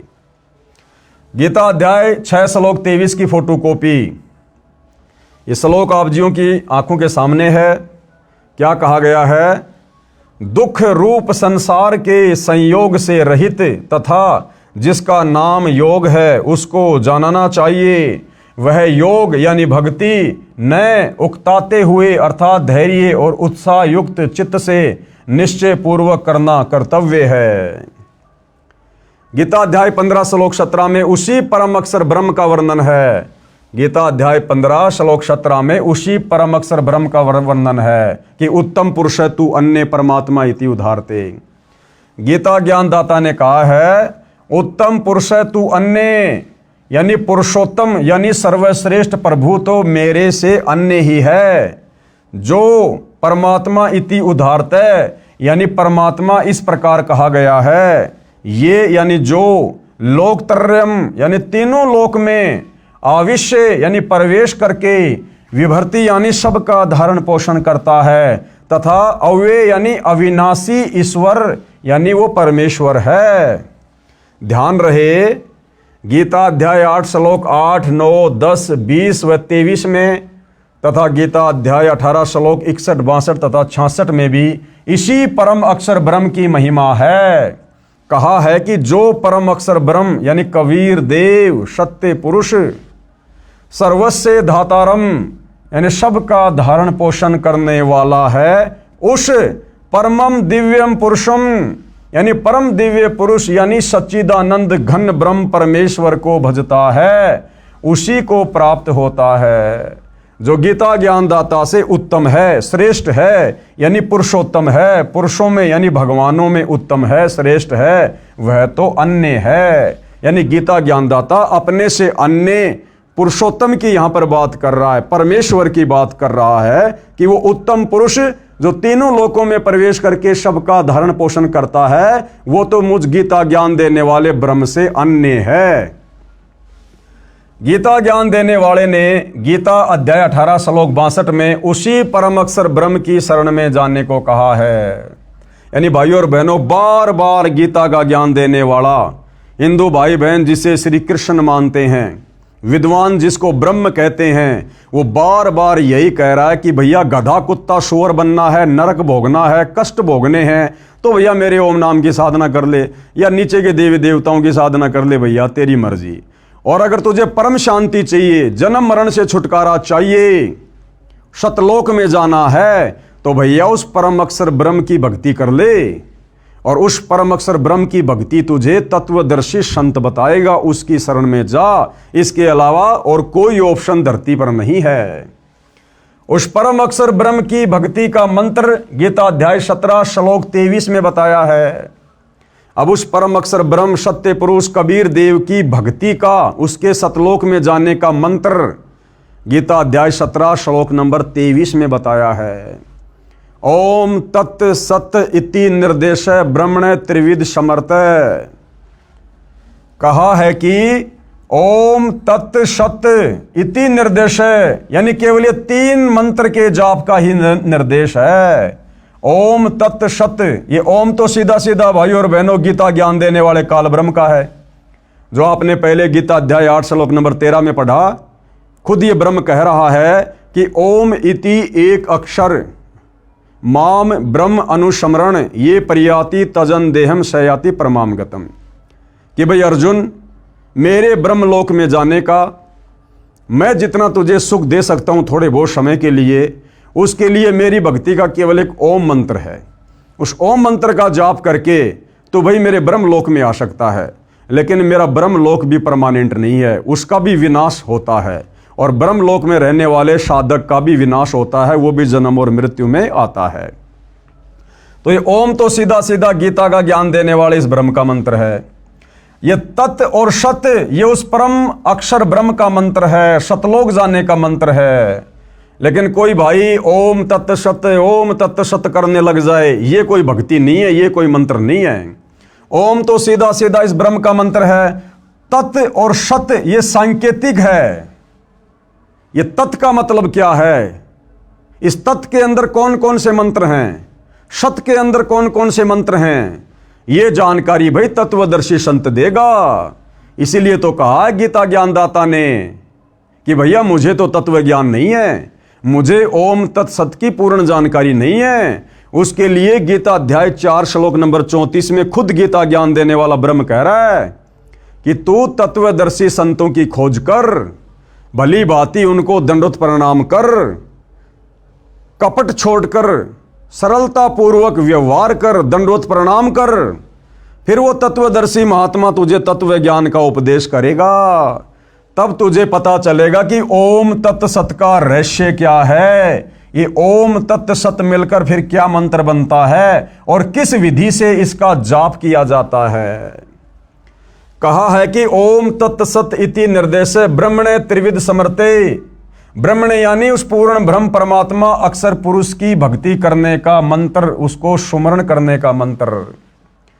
ब्रह्मणा तेन वेदा च यज्ञा च विहिता पुरा, अर्थात सच्चिदानंद घन ब्रह्म यानी परम अक्षर ब्रह्म की भक्ति का ओम तत्सत यह मंत्र है। इसका 3 विधि से सुमरण कहा है, यानी इसका 3 विधि से जाप होता है। अब वो जाप भाई और बहनों तत्वदर्शी संत ही बता सकता, धरती पर किसी और के पास नहीं है, केवल सतगुरु रामपाल जी ही बता सकते हैं। इसका 3 विधि से सुमरण होता है। सृष्टि के आदि में यानी सृष्टि की शुरुआत में यानी सतयुग के आदि शुरू में विद्वान पुरुष जो ज्ञान में अब गीता रूप में बता रहा हूं, इसी आधार से अपनी धार्मिक क्रिया किया करते थे। यानी सतयुग की शुरुआत में जो विद्वान पुरुष थे, जो भगत थे, साधक थे, ऋषि महात्मा थे, वो इन्हीं 3 मंत्रों का जाप किया करते थे, तत्वदर्शी संत से लेकर। और ये परम अक्षर ब्रह्म, ये सत्य पुरुष, ये कबीर परमात्मा चारों युगों में आते हैं, तत्वदर्शी संत की भूमिका करते हैं। कबीर परमात्मा जी अपनी वाणी में कहते हैं, सतयुग में सत सुकृत कह टेरा, और त्रेता नाम मुनिंदर मेरा, द्वापर में करुणा में कहाया, कलयुग में नाम कबीर धराया। कबीर जी कहते हैं कि मैं सतयुग में आता हूं इन्हीं 3 मंत्रों का रहस्य बताने, तत्वदर्शी संत बनकर। उस समय सतयुग में मेरा नाम होता है सत सुकृत ऋषि। सतयुग में सत सुकृत कह टेरा, यानी सत सुकृत ऋषि के नाम से जाना जाता हूं। और त्रेता नाम मुनिंदर मेरा, और फिर मैं त्रेता में आता हूं तत्वदर्शी संत बनकर, सबको ज्ञान समझाता हूं, इन्हीं 3 मंत्रों का ओम तत्सत का रहस्य बताता हूं। तो त्रेता युग में परमात्मा कह रहे हैं मेरा नाम रहता है मुनिंदर ऋषि, और द्वापर में फिर तत्वदर्शी संत बनकर आता हूं, इसी ज्ञान का प्रचार करता हूं, इन्हीं 3 मंत्रों का ओम तत्सत का रहस्य उजागर करता हूं। उस समय मेरा नाम रहता है करुणा में, और कलयुग में नाम कबीर धराया। और 650 साल पहले बनारस के काशी में स्वयं कबीर परमात्मा जी आए थे, और उन्होंने यही सारा ज्ञान अपने 64 लाख भक्तों को दिया था। तो भाइयों और बहनों, इन्हीं मंत्रों से हमारी मुक्ति होगी, और इन्हीं मंत्रों से हमें सतलोक प्राप्त होगा। और ये मंत्र किस विधि से जाप होंगे, इन मंत्रों के अंदर कंप्लीट मंत्र और क्या क्या हैं, ये तो खाली सांकेतिक हैं, कोड वर्ड में है, वो सारी जानकारी केवल तत्वदर्शी संत ही बताएगा, केवल सतगुरु रामपाल जी ही बता सकते हैं। इसका 3 विधि से स्मरण कहा है, यानी सुमरण जाप कहा है। सृष्टि के आदि में, यानी सतयुग के आदि यानी शुरू में विद्वान पुरुष जो ज्ञान मैं अब गीता रूप में बता रहा हूं, इसी आधार से अपनी धार्मिक क्रिया किया करते थे। उसी परमेश्वर ने वेद व यज्ञ तथा ब्राह्मणों की उत्पत्ति की, यानी यज्ञों धार्मिक अनुष्ठानों का यथार्थ ज्ञान यानी तत्व ज्ञान उस ब्रह्म ने, यानी सच्चिदानंद घन ब्रह्म ने बताया।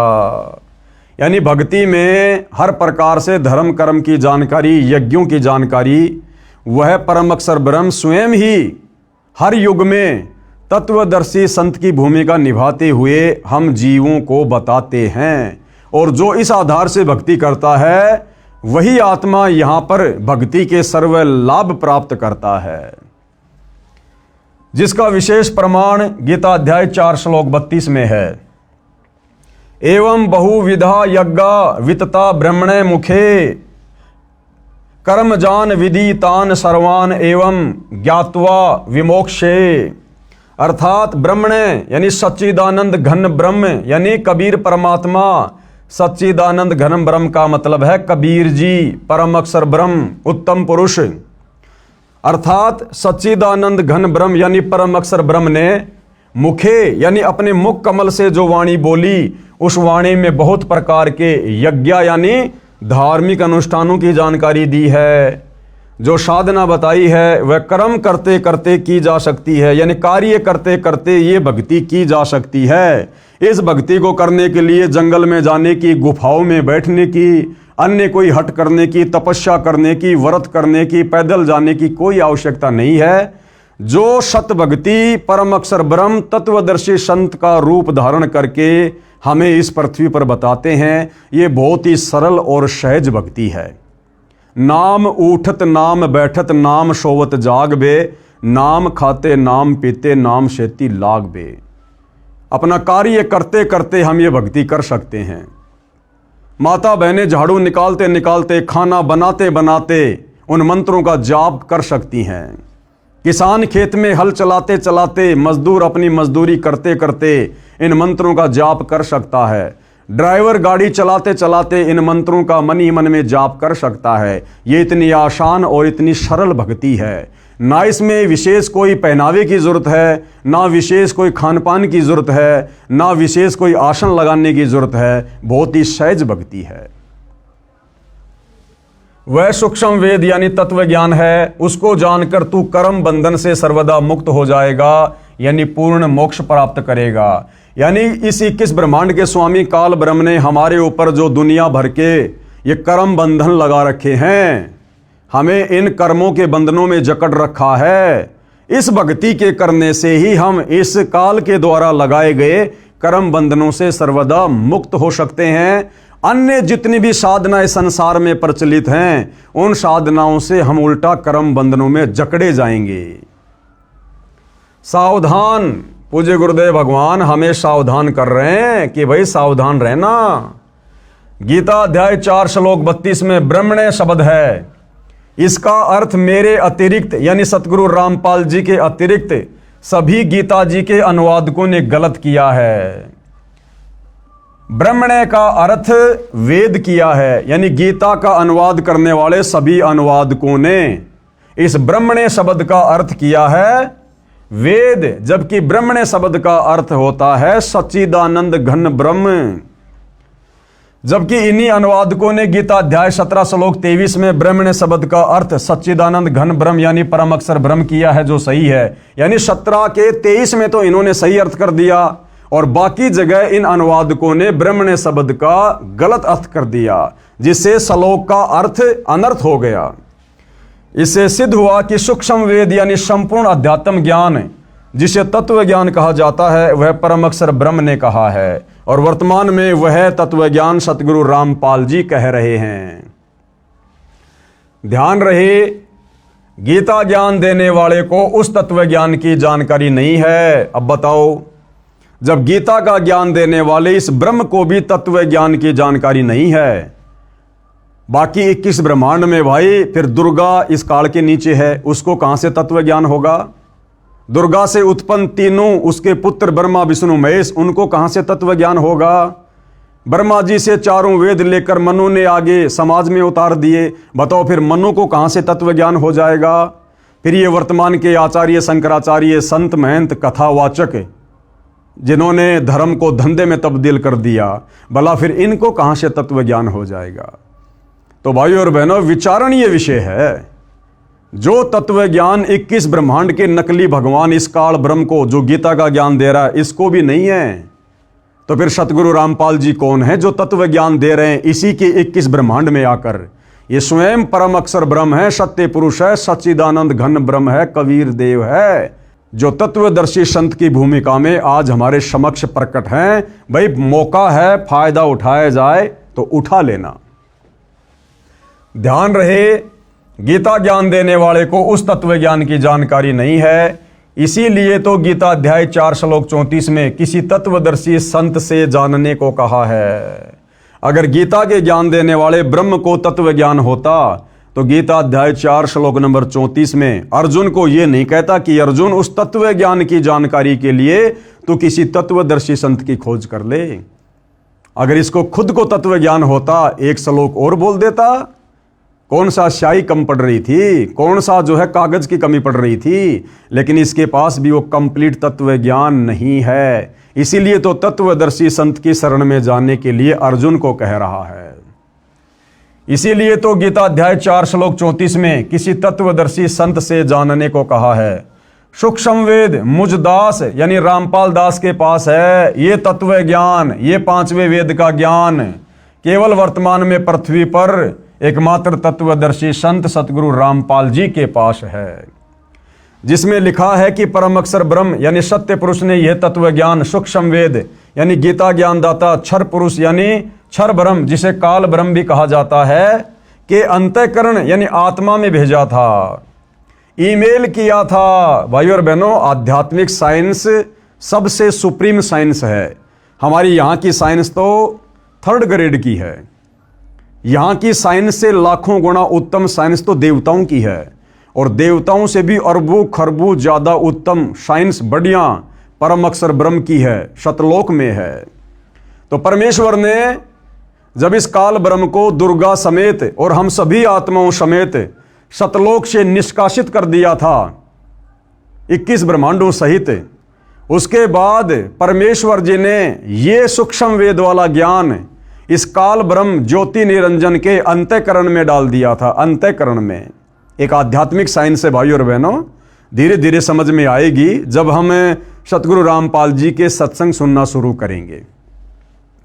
दास ने आपको पिछले वीडियो में बताया था कि जब इस काल ब्रह्म ने उस ज्ञान को देखा पढ़ा तो इसको चिंता हो गई कि इसमें तो मेरी सारी सच्चाई बोल रखी है। अगर ये सच्चाई नीचे 21 ब्रह्मांड के इन प्राणियों को पता चल गई तो भैया कोई भी मेरी भक्ति नहीं करेगा, और फिर मैं खाऊंगा क्या, मेरे भोजन का क्या होगा। क्योंकि इसको श्राप लगा हुआ है परम अक्षर ब्रह्म की तरफ से, जो गलती इसने सतलोक में की थी कि तू प्रतिदिन 1 लाख मानव शरीरधारी स्त्री पुरुषों के सूक्ष्म शरीर की वासना खाएगा, उनका मैल खाएगा, वो गंदगी खाएगा।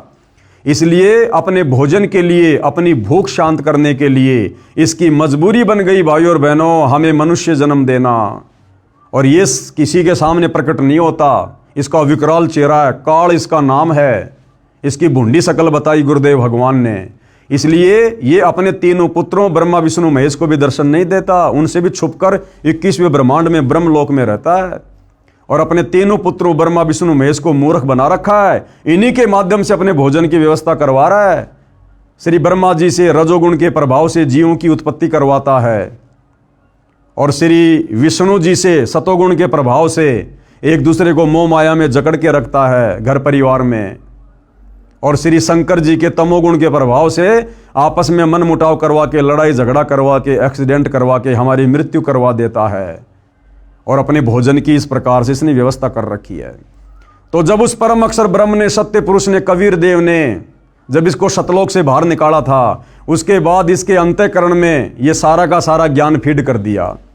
जब इसने वो ज्ञान देखा तो इसको चिंता बन गई कि भैया ये तो बात बिगड़ेगी, तेरे बारे में तो सारी सच्चाई लिखी हुई है, तो तेरी भूख कैसे मिटेगी। तो इसने क्या किया भाइयों और बहनों, जल्दबाजी में इसने वो मुख्य ज्ञान जो मुक्ति का था, मोक्ष का था, वो ज्ञान इसने जल्दबाजी में नष्ट कर दिया, और बाकी ज्ञान वेद रूप में अपने बड़े पुत्र ब्रह्मा जी को समुद्र मंथन के दौरान दे दिया।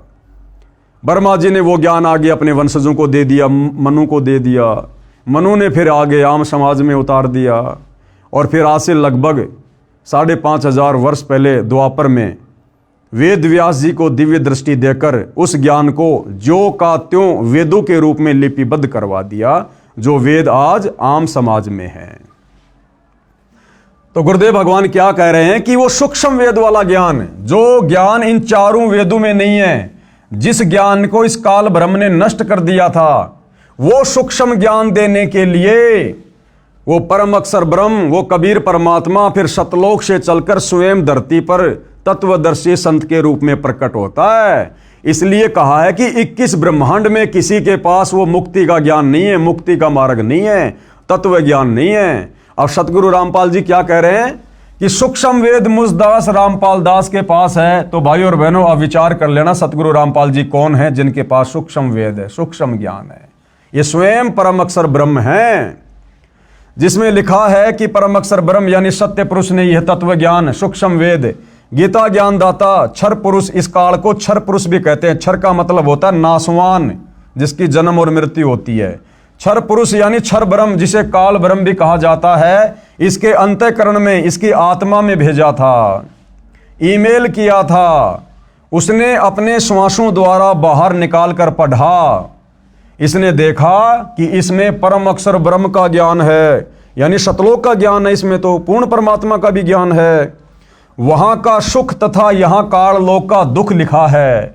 इसने विचार किया कि यदि मेरे 21 ब्रह्मांडों में रहने वाले प्राणियों को सत्यलोक के सुख का तथा उसमें जाने वाली भक्ति का पता चला तो सब भाग जाएंगे, मेरी सुधा यानी भूख कैसे शांत होगी।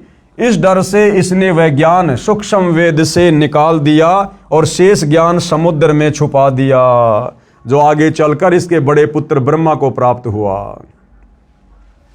सूक्ष्म वेद के अनुसार सागर मंथन के समय 4 वेद निकाले, वे ब्रह्मा जी ने पढ़े।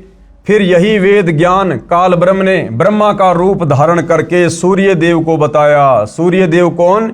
ये आग का गोला नहीं, इस आग के गोले सूर्य के ऊपर जिस देव का कंट्रोल है, आधिपत्य है, वो सूर्य देव जो मनुष्य रूप में है, देव रूप में है। जिस प्रकार भाइयों और बहनों परिवहन मंत्री होता है, तो परिवहन मंत्री कोई परिवहन का साधन थोड़ी होता है, कोई बस थोड़ी होती है, कोई ट्रक थोड़ी होता है। परिवहन मंत्री मतलब वो एक व्यक्ति है, इंसान है, जो परिवहन के साधनों पर कंट्रोल रखता है। इसी प्रकार सूर्य देव एक देवता अलग है, और ये जो सूर्य है आग का गोला, ये एक अलग है। फिर यही वेद ज्ञान काल ब्रह्म ने ब्रह्मा का रूप धारण करके सूर्य देव को बताया। सूर्य ने अपने पुत्र ऋषि स्वयंभू मनु को चारों वेदों वाला ज्ञान बताया।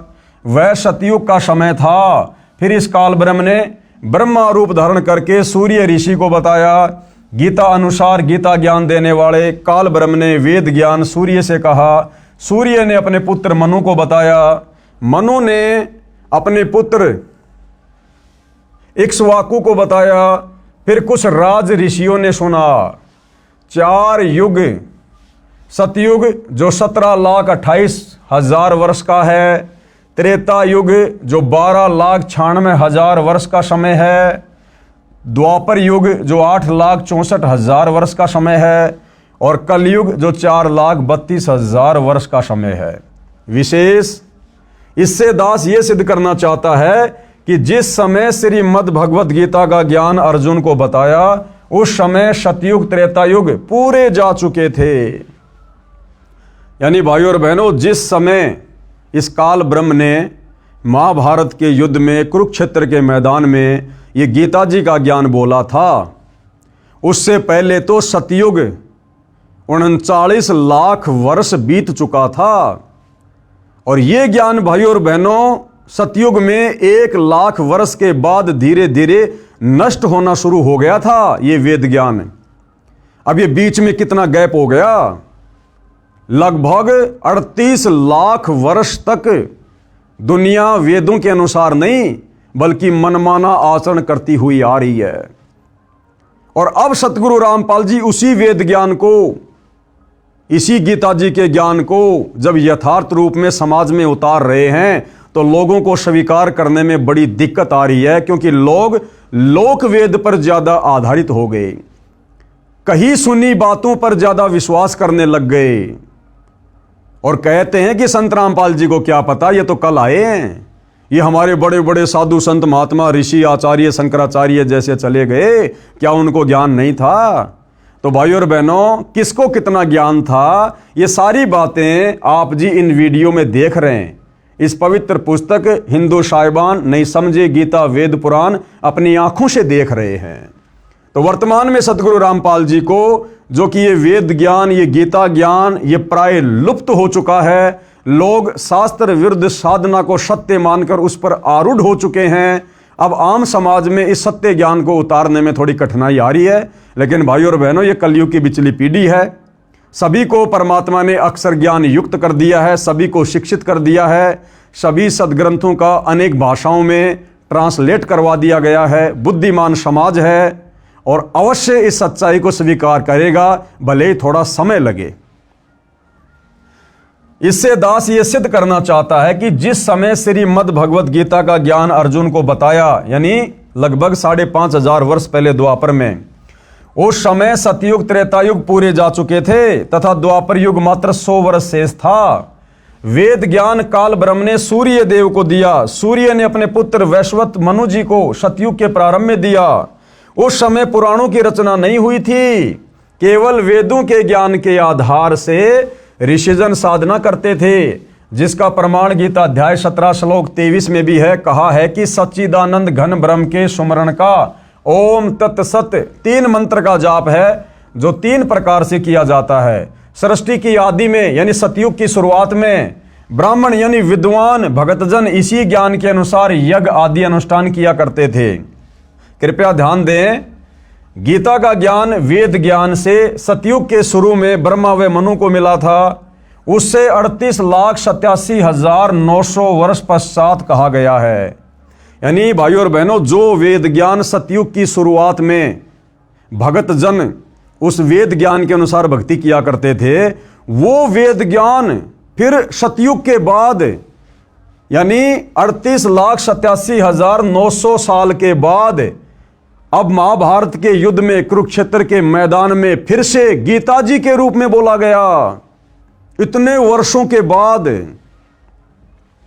उसे 38,87,900 वर्ष पश्चात कहा गया है, जो लगभग 1,00,000 वर्ष तक यथारूप में रहा सतयुग की शुरुआत में। उसके पश्चात मनमाना आचरण प्रारंभ हो गया था। प्रमाण आगे बताया है।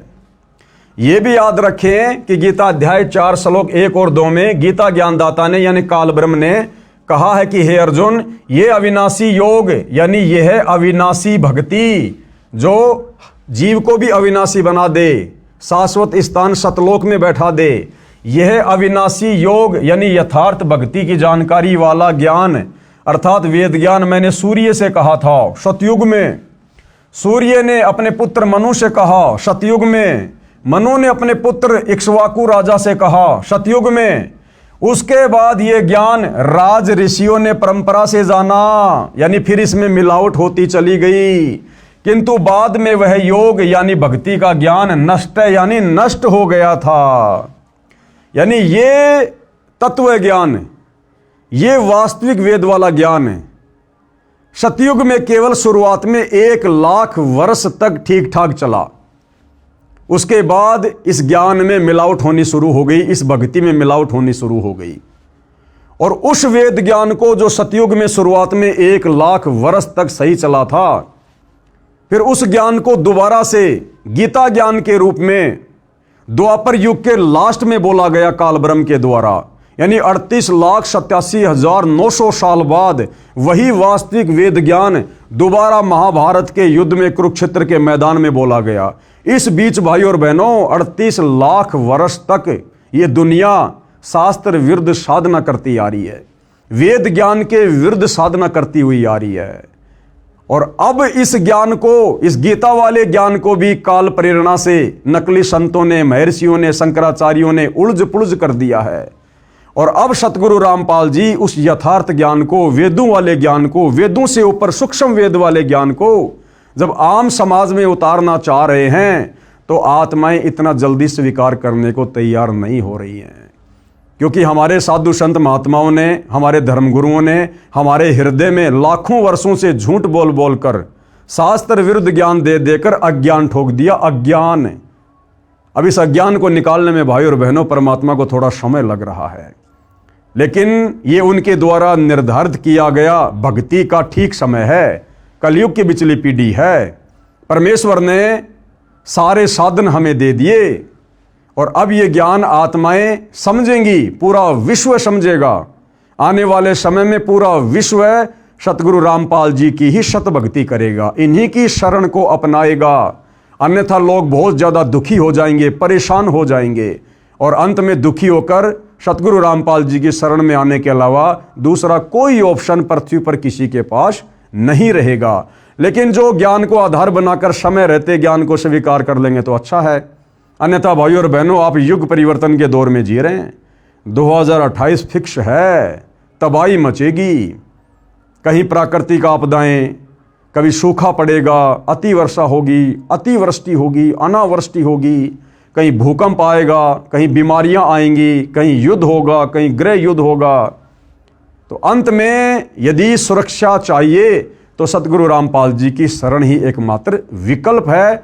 और इस अनुसार जो शास्त्र विधि अनुसार ज्ञान सतगुरु रामपाल जी बता रहे हैं, भक्ति दे रहे हैं, इस शास्त्र विधि अनुसार इस ज्ञान को, इस भक्ति को, इस योग को हमने अंत में अपनाना पड़ेगा। दूसरा कोई तरीका सुख प्राप्ति का नहीं है। किंतु बाद में वह योग यानी भक्ति का ज्ञान नष्ट यानी नष्ट हो गया था, यानी लुप्त हो गया। इससे स्पष्ट होता है कि सतयुग में लगभग 1,00,000 वर्ष तक जो वर्तमान में गीता ज्ञान है, वेद ज्ञान के आधार से साधना की जाती रही। उसके पश्चात मनमाना आचरण शुरू हो गया था, क्योंकि राजा इक्ष्वाकु का परपौत्र नाभि राज हुआ, जो कि अयोध्या का राजा था, तथा अंतिम कुलकर यानी कुल की मर्यादा का पालन करने वाला अर्थात वेद ज्ञान अनुसार साधक था। यानी सतयुग की शुरुआत में अयोध्या का राजा नाभिराज, जिसने लगभग 1 लाख वर्ष तक अयोध्या में राज किया, तो नाभिराज तक तो भाई और बहनों ये वेद ज्ञान था, वेद ज्ञान अनुसार भक्ति होती थी। नाभिराज के बाद में अयोध्या की गद्दी पर बैठा उसका बेटा ऋषभदेव। ऋषभदेव जैन धर्म के लोग जिसे अपना प्रथम तीर्थकर मानते हैं, जैन धर्म का उत्पत्तिकर्ता मानते हैं। तो नाभिराज के बाद सतयुग में अयोध्या का राजा बना ऋषभदेव, और उस ऋषभदेव ने भाई और बहनों फिर मनमाना आचरण करना शुरू कर दिया था।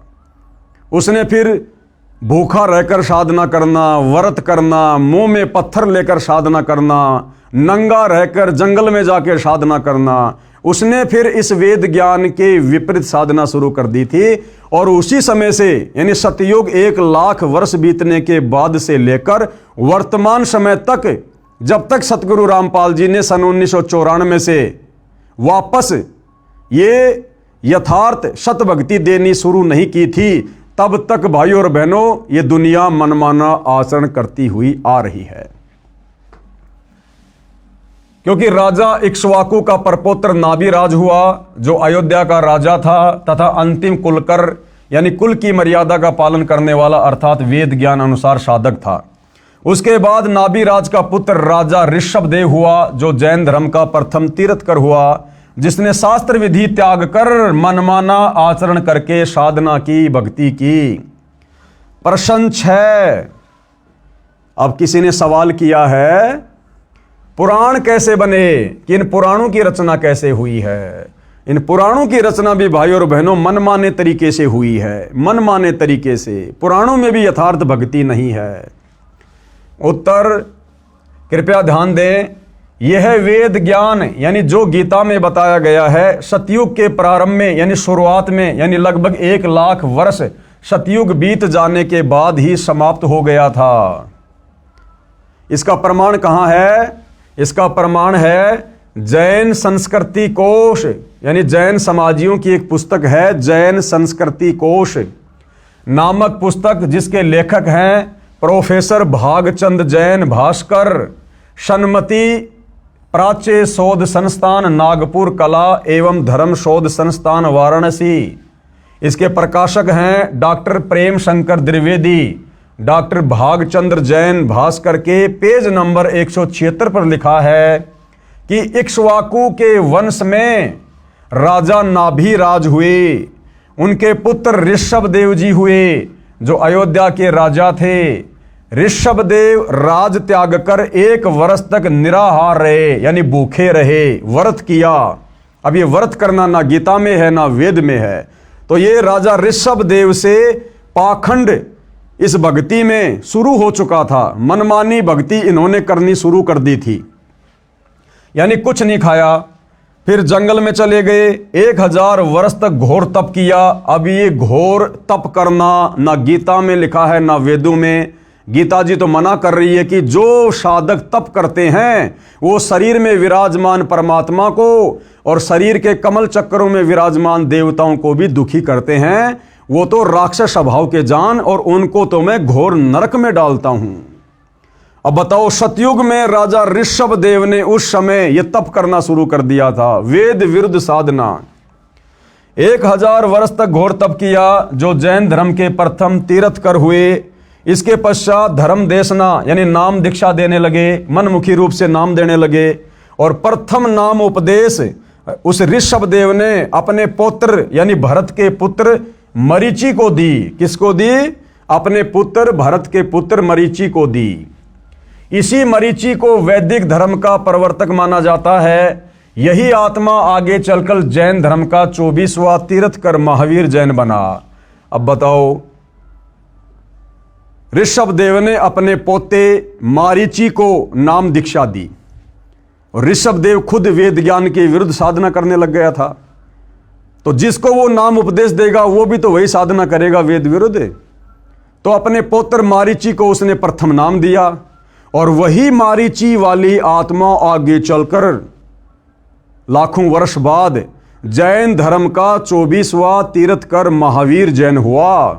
तो बताओ भाई और बहनों, जब सतयुग में जैन धर्म के प्रवर्तक ऋषभ देव ने ही वेद विरुद्ध साधना शुरू कर दी थी, तो जैन धर्म के 24वें तीर्थकर महावीर स्वामी के पास, महावीर जैन के पास भला वेद अनुसार साधना कहां से होगी। और जब आप पढ़ेंगे जैन समाज की पुस्तक आओ जैन धर्म को जाने, उसमें साफ साफ लिखा है कि महावीर जैन ने अपने जीवन काल में 363 पाखंड मत चलाए। यानी बहुत सारे पाखंड मत तो ऋषभ देव जी ने शुरू कर दिए थे, और फिर महावीर जैन ने भी कमी नहीं छोड़ी, 363 पाखंड मत चला के चला गया। नंगा रहना, मुंह पे पट्टी बांधना, प्याज लहसुन नहीं खाना, हैं, सूर्य अस्त होने से पहले भोजन कर लेना, दुनिया भर के पाखंड मत चला के निकल पड़ा। यही आत्मा आगे चलकर, कौन सी आत्मा? मारीची वाली आत्मा, जिसने ऋषभ देव से यानी अपने दादाजी से नाम उपदेश लिया था। यही आत्मा आगे चलकर जैन धर्म का 24वां तीर्थकर महावीर जैन बना। जिस साधना को श्री ऋषभ देव जी करते थे, वही साधना अपने प्रथम शिष्य मरीची को दी। आगे पढ़ोगे, मरीची यानी महावीर जैन की दुर्गति का प्रमाण। और ऋषभ देव के द्वारा बताई गई शास्त्र विरुद्ध साधना करने से उस मारीची वाले जीव की क्या क्या दुर्गति हुई, फिर कैसे कैसे उसने जीवन भोगे। आगे पढ़ोगे, मारीची यानी महावीर जैन की दुर्गति का प्रमाण है। इसे स्पष्ट है कि मनु के पुत्र इक्ष्वाकु, इक्ष्वाकु के परपोत्र नाभिराज, नाभिराज के पुत्र ऋषभ देव, ऋषभ देव जी ने सब साधना वेद विरुद्ध की, यानी वेद ज्ञान की कमी स्पष्ट है। गीता चारों वेदों का सार है। गीता अध्याय 17 श्लोक 1 और 6 में घोर तप को मनमाना शास्त्र विरुद्ध साधना कहा है। ऐसे व्यक्तियों को जो मन कल्पित घोर तप को तपते हैं, असुर यानी राक्षस स्वभाव के जान, उनको घोर नरक में डाला जाता है। फिर और नीची योनियों में, भूत पितर की, पशु पक्षियों की योनि में जाता है। कौन? जो व्यक्ति मनमाना आचरण करता है। और वर्तमान में पूरा का पूरा हिंदू समाज संत रामपाल जी के भक्तों को छोड़कर मनमाना आचरण कर रहा है। सब के सब नरक में जाने वाली साधना कर रहे हैं। गीता अध्याय 17 श्लोक 5, जो मनुष्य शास्त्र विधि से रहित केवल मनमाना, जो वेदों व गीता शास्त्रों में कहीं नहीं है, जैसे राधे राधे श्याम मिला दे, ओम नमो भागवते वासुदेवाय नमः, व्रत करना, तीर्थों पे जाना, मूर्ति बनाकर पूजना, मंदिरों में जाना, मस्जिदों में जाना, चर्चों में जाना, गुरुद्वारा बनाकर पूजा करना, तप करना, पैदल यात्रा करना, कावड़ लेके आना, ये वेदों में और गीता जी में कहीं नहीं है। ये मनमाना आचरण है, और ये मनमाना आचरण करने वाला अंत में नरक का भागी होता है, क्योंकि ये साधना वेद और गीता के विरुद्ध है। गीता अध्याय 17 श्लोक 5, जो मनुष्य शास्त्र विधि से रहित केवल मनमाना, जो वेदों व गीता शास्त्रों में नहीं कहा है, उस घोर तप को तपते हैं, तथा दंभ और अहंकार से युक्त कामना, आसक्ति, बल के अभिमान से भी युक्त हैं। यानी अहंकार भी है, मान बढ़ाई भी है, दिखावा भी है। गीता अध्याय 17 श्लोक 6, शरीर रूप से स्थित भूत समुदाय को, शरीर में असंख्यों सूक्ष्म जीव हैं, उन प्राणियों को और अंतःकरण में स्थित मुझको दुखी करने वाले यानी अधिक कष्ट देने वाले हैं, उन अज्ञानियों को तू आसुर यानी राक्षस स्वभाव वाले जान। यानी जो व्यक्ति वेद और गीता विरुद्ध साधना करता है, जो व्यक्ति तत्वदर्शी संत की शरण में आकर शास्त्र अनुकूल सत भक्ति नहीं करता, भाई गीता ज्ञानदाता कह रहा है कि वो तो राक्षस स्वभाव को धारण किया हुआ मनुष्य में नीच व्यक्ति है, उसको तो मैं घोर नरक में डालूंगा। तो आज सतगुरु रामपाल जी के पंथ में उनके भक्तों को छोड़कर 99.99% हिंदू समाज, मुसलमान समाज, सिख समाज, ईसाई समाज, पूरे विश्व के प्राणी शास्त्र विरुद्ध, वेद विरुद्ध, गीता विरुद्ध मनमाना आचरण, मनमानी भक्ति कर रहे हैं। देख लेना भैया क्या बनेगी। ऋषियों ने मनमाना आचरण तथा कुछ वेद के आधार से ओम नाम का जाप किया तथा हठ योग, घोर तप किया, समाधियां लगाई, अपनी अपनी साधना का अनुभव बताना शुरू किया, शिष्य बनाने लगे। उनको जो ज्ञान ब्रह्मा जी से सुना था वह तथा कुछ अपना अनुभव हुआ उसको मिलाकर पुराणों की रचना की। इस प्रकार से भाई और बहनों ये 18 पुराणों की रचना हुई है। ये वेद अनुसार साधना तो सतयुग की शुरुआत में नष्ट हो गई थी। उसके बाद में सुना सुनाया ज्ञान और मनमानी भक्ति आगे चलने लगी। फिर आगे जितने भी बड़े बड़े साधु संत महात्मा ऋषि हुए हैं, दुर्वासा जैसे, वशिष्ठ जैसे, विश्वामित्र जैसे, मार्कंडे जैसे, इन लोगों ने कुछ एक साधना तो थोड़ी बहुत वेदों से निकाल ली और कुछ एक इन्होंने समाधि अवस्था में जो भी इनको अनुभव हुआ उसको मिलाकर गोल मटोल करके अपना अनुभव इन्होंने पुस्तकों के रूप में लिख दिया और समाज में पेश कर दिया, जिसको हम कहते हैं पुराण। तो भाई और बहनों, इन 18 पुराणों में जो ज्ञान वेदों से मेल खाता है, जो ज्ञान गीता जी से मेल खाता है, वो तो सत्य है, वो हमें स्वीकार्य है। और इन 18 पुराणों का जो ज्ञान वेद और गीता के ज्ञान के विरुद्ध है, वो किसी काम का नहीं है, वो कूड़ा करकट है। उनको जो ज्ञान ब्रह्मा जी से सुना था वह तथा कुछ अपना अनुभव हुआ उसको मिलाकर पुराणों की रचना की। जो महाभारत युद्ध के बाद व्यास जी ने चारों वेदों 18 पुराणों वाला ज्ञान महाभारत ग्रंथ, जिसमें श्रीमद् भगवत गीता भी लिखी है, तथा श्रीमद् भगवत यानी सुधा सागर जो राजा परीक्षित को ऋषि सुखदेव ने 7 दिन कथा सुनाई थी, वह ज्ञान श्रीमद् भागवत नाम से जाना जाता है। इन सब को लिपिबद्ध किया किसने? वेद व्यास जी ने कागज पर लिखा, जो आज आपके कर कमलों में है। विशेष ऋषियों ने एक दूसरे से सुना ज्ञान बताया, जिससे पवित्र पुराणों की रचना हुई। इसका प्रमाण आप देखें व पढ़ेंगे इसी पुस्तक के पेज नंबर 192 पर आगे।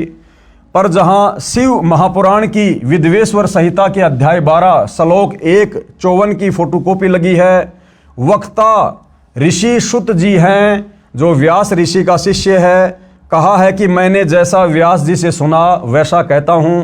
इससे सिद्ध है कि पुराणों का ज्ञान लोकवेद है, यानी सुना सुनाया ज्ञान है। कहा सुना यानी दंत कथा है, जो वेद विरुद्ध है, जिसका मुक्ति से कोई लेना देना नहीं है। प्रश्न नंबर 7, वेद, गीता तथा 18 पुराणों का ज्ञान एक समान हुआ क्योंकि ऋषियों ने भी वेदों को पढ़ा, फिर भक्ति की, अपना अनुभव बताया, जो पुराण कहे जाते हैं। तो इसका उत्तर गुरुदेव दे रहे हैं, वेदों व पुराणों का ज्ञान एक समान नहीं है।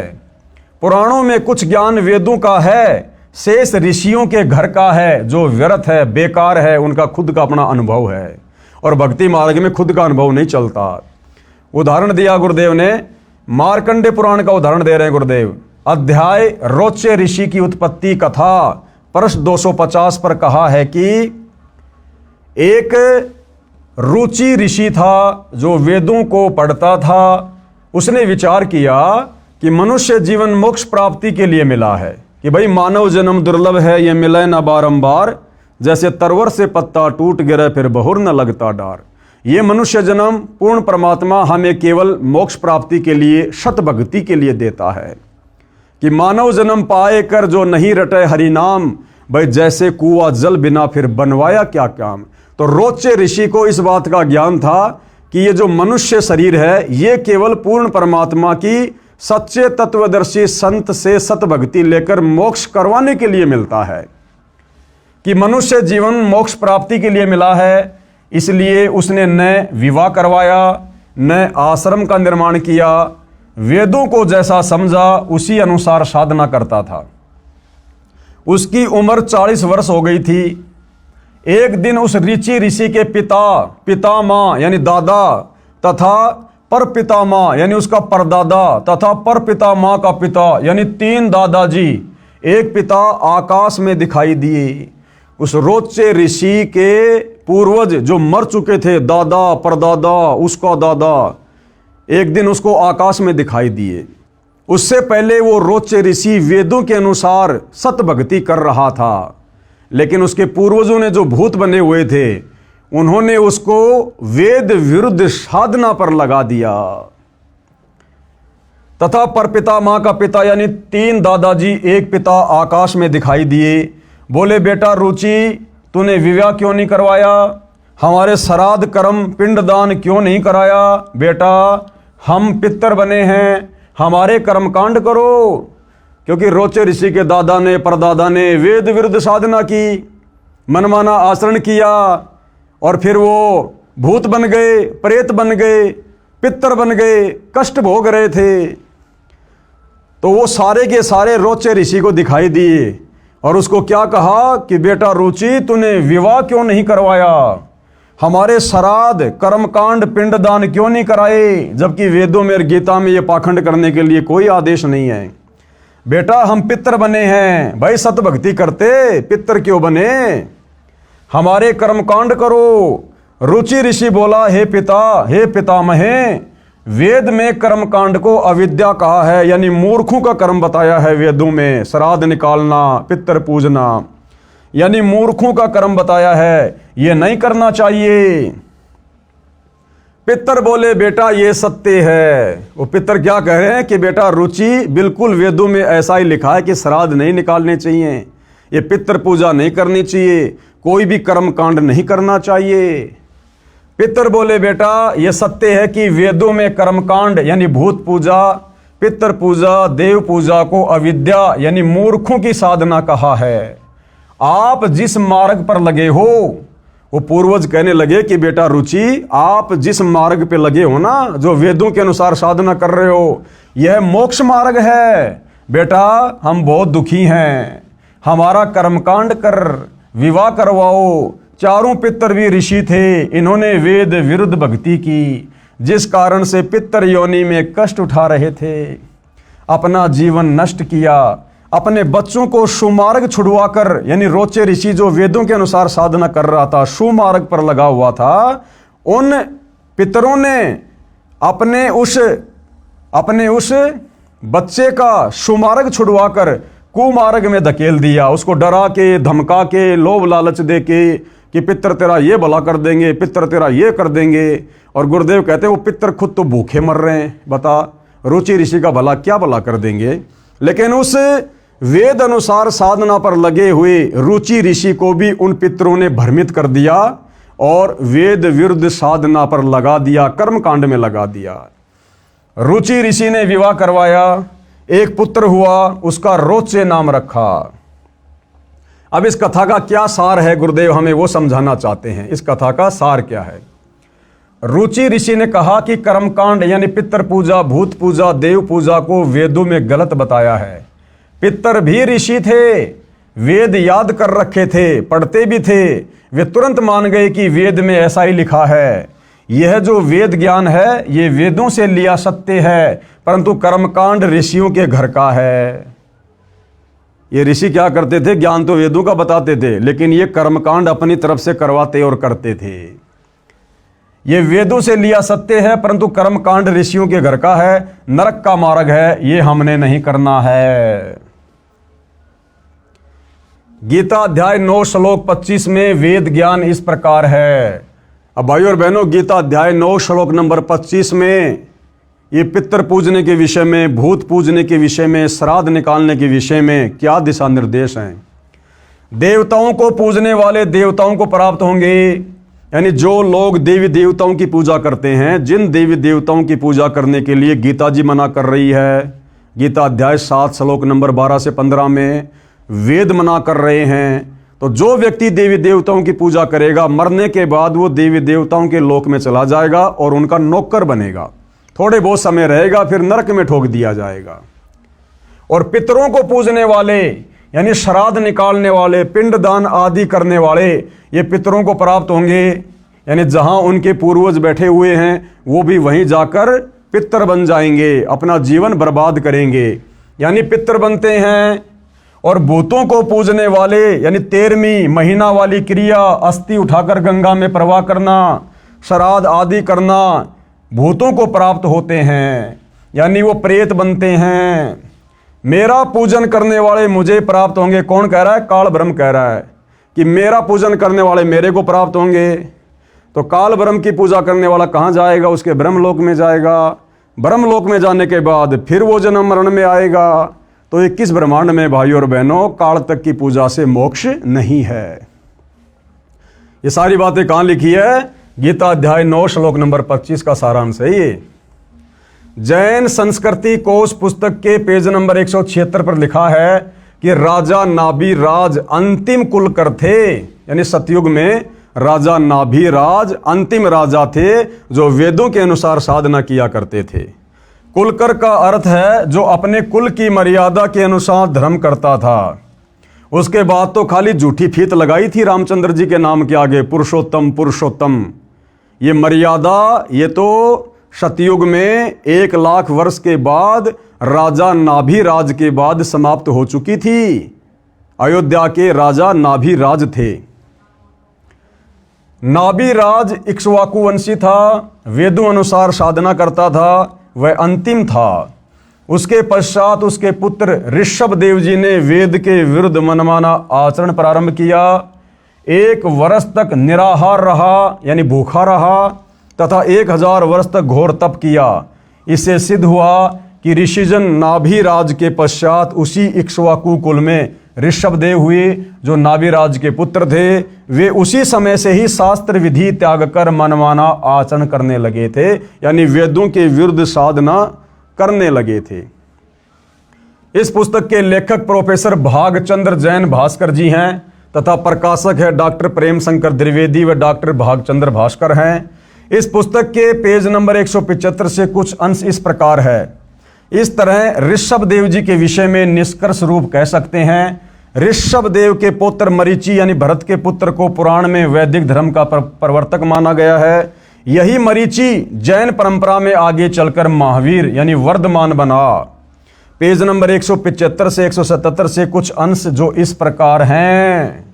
अब भाइयों और बहनों, वो मरीचि वाली आत्मा जिसने सतयुग में अपने दादा ऋषभ देव से नाम उपदेश लिया था, जो ऋषभ देव वेद विरुद्ध साधना किया करता था, और वही मरीचि वाली आत्मा आगे चलकर महावीर जैन बना, जैन धर्म का 24वां तीर्थकर बना।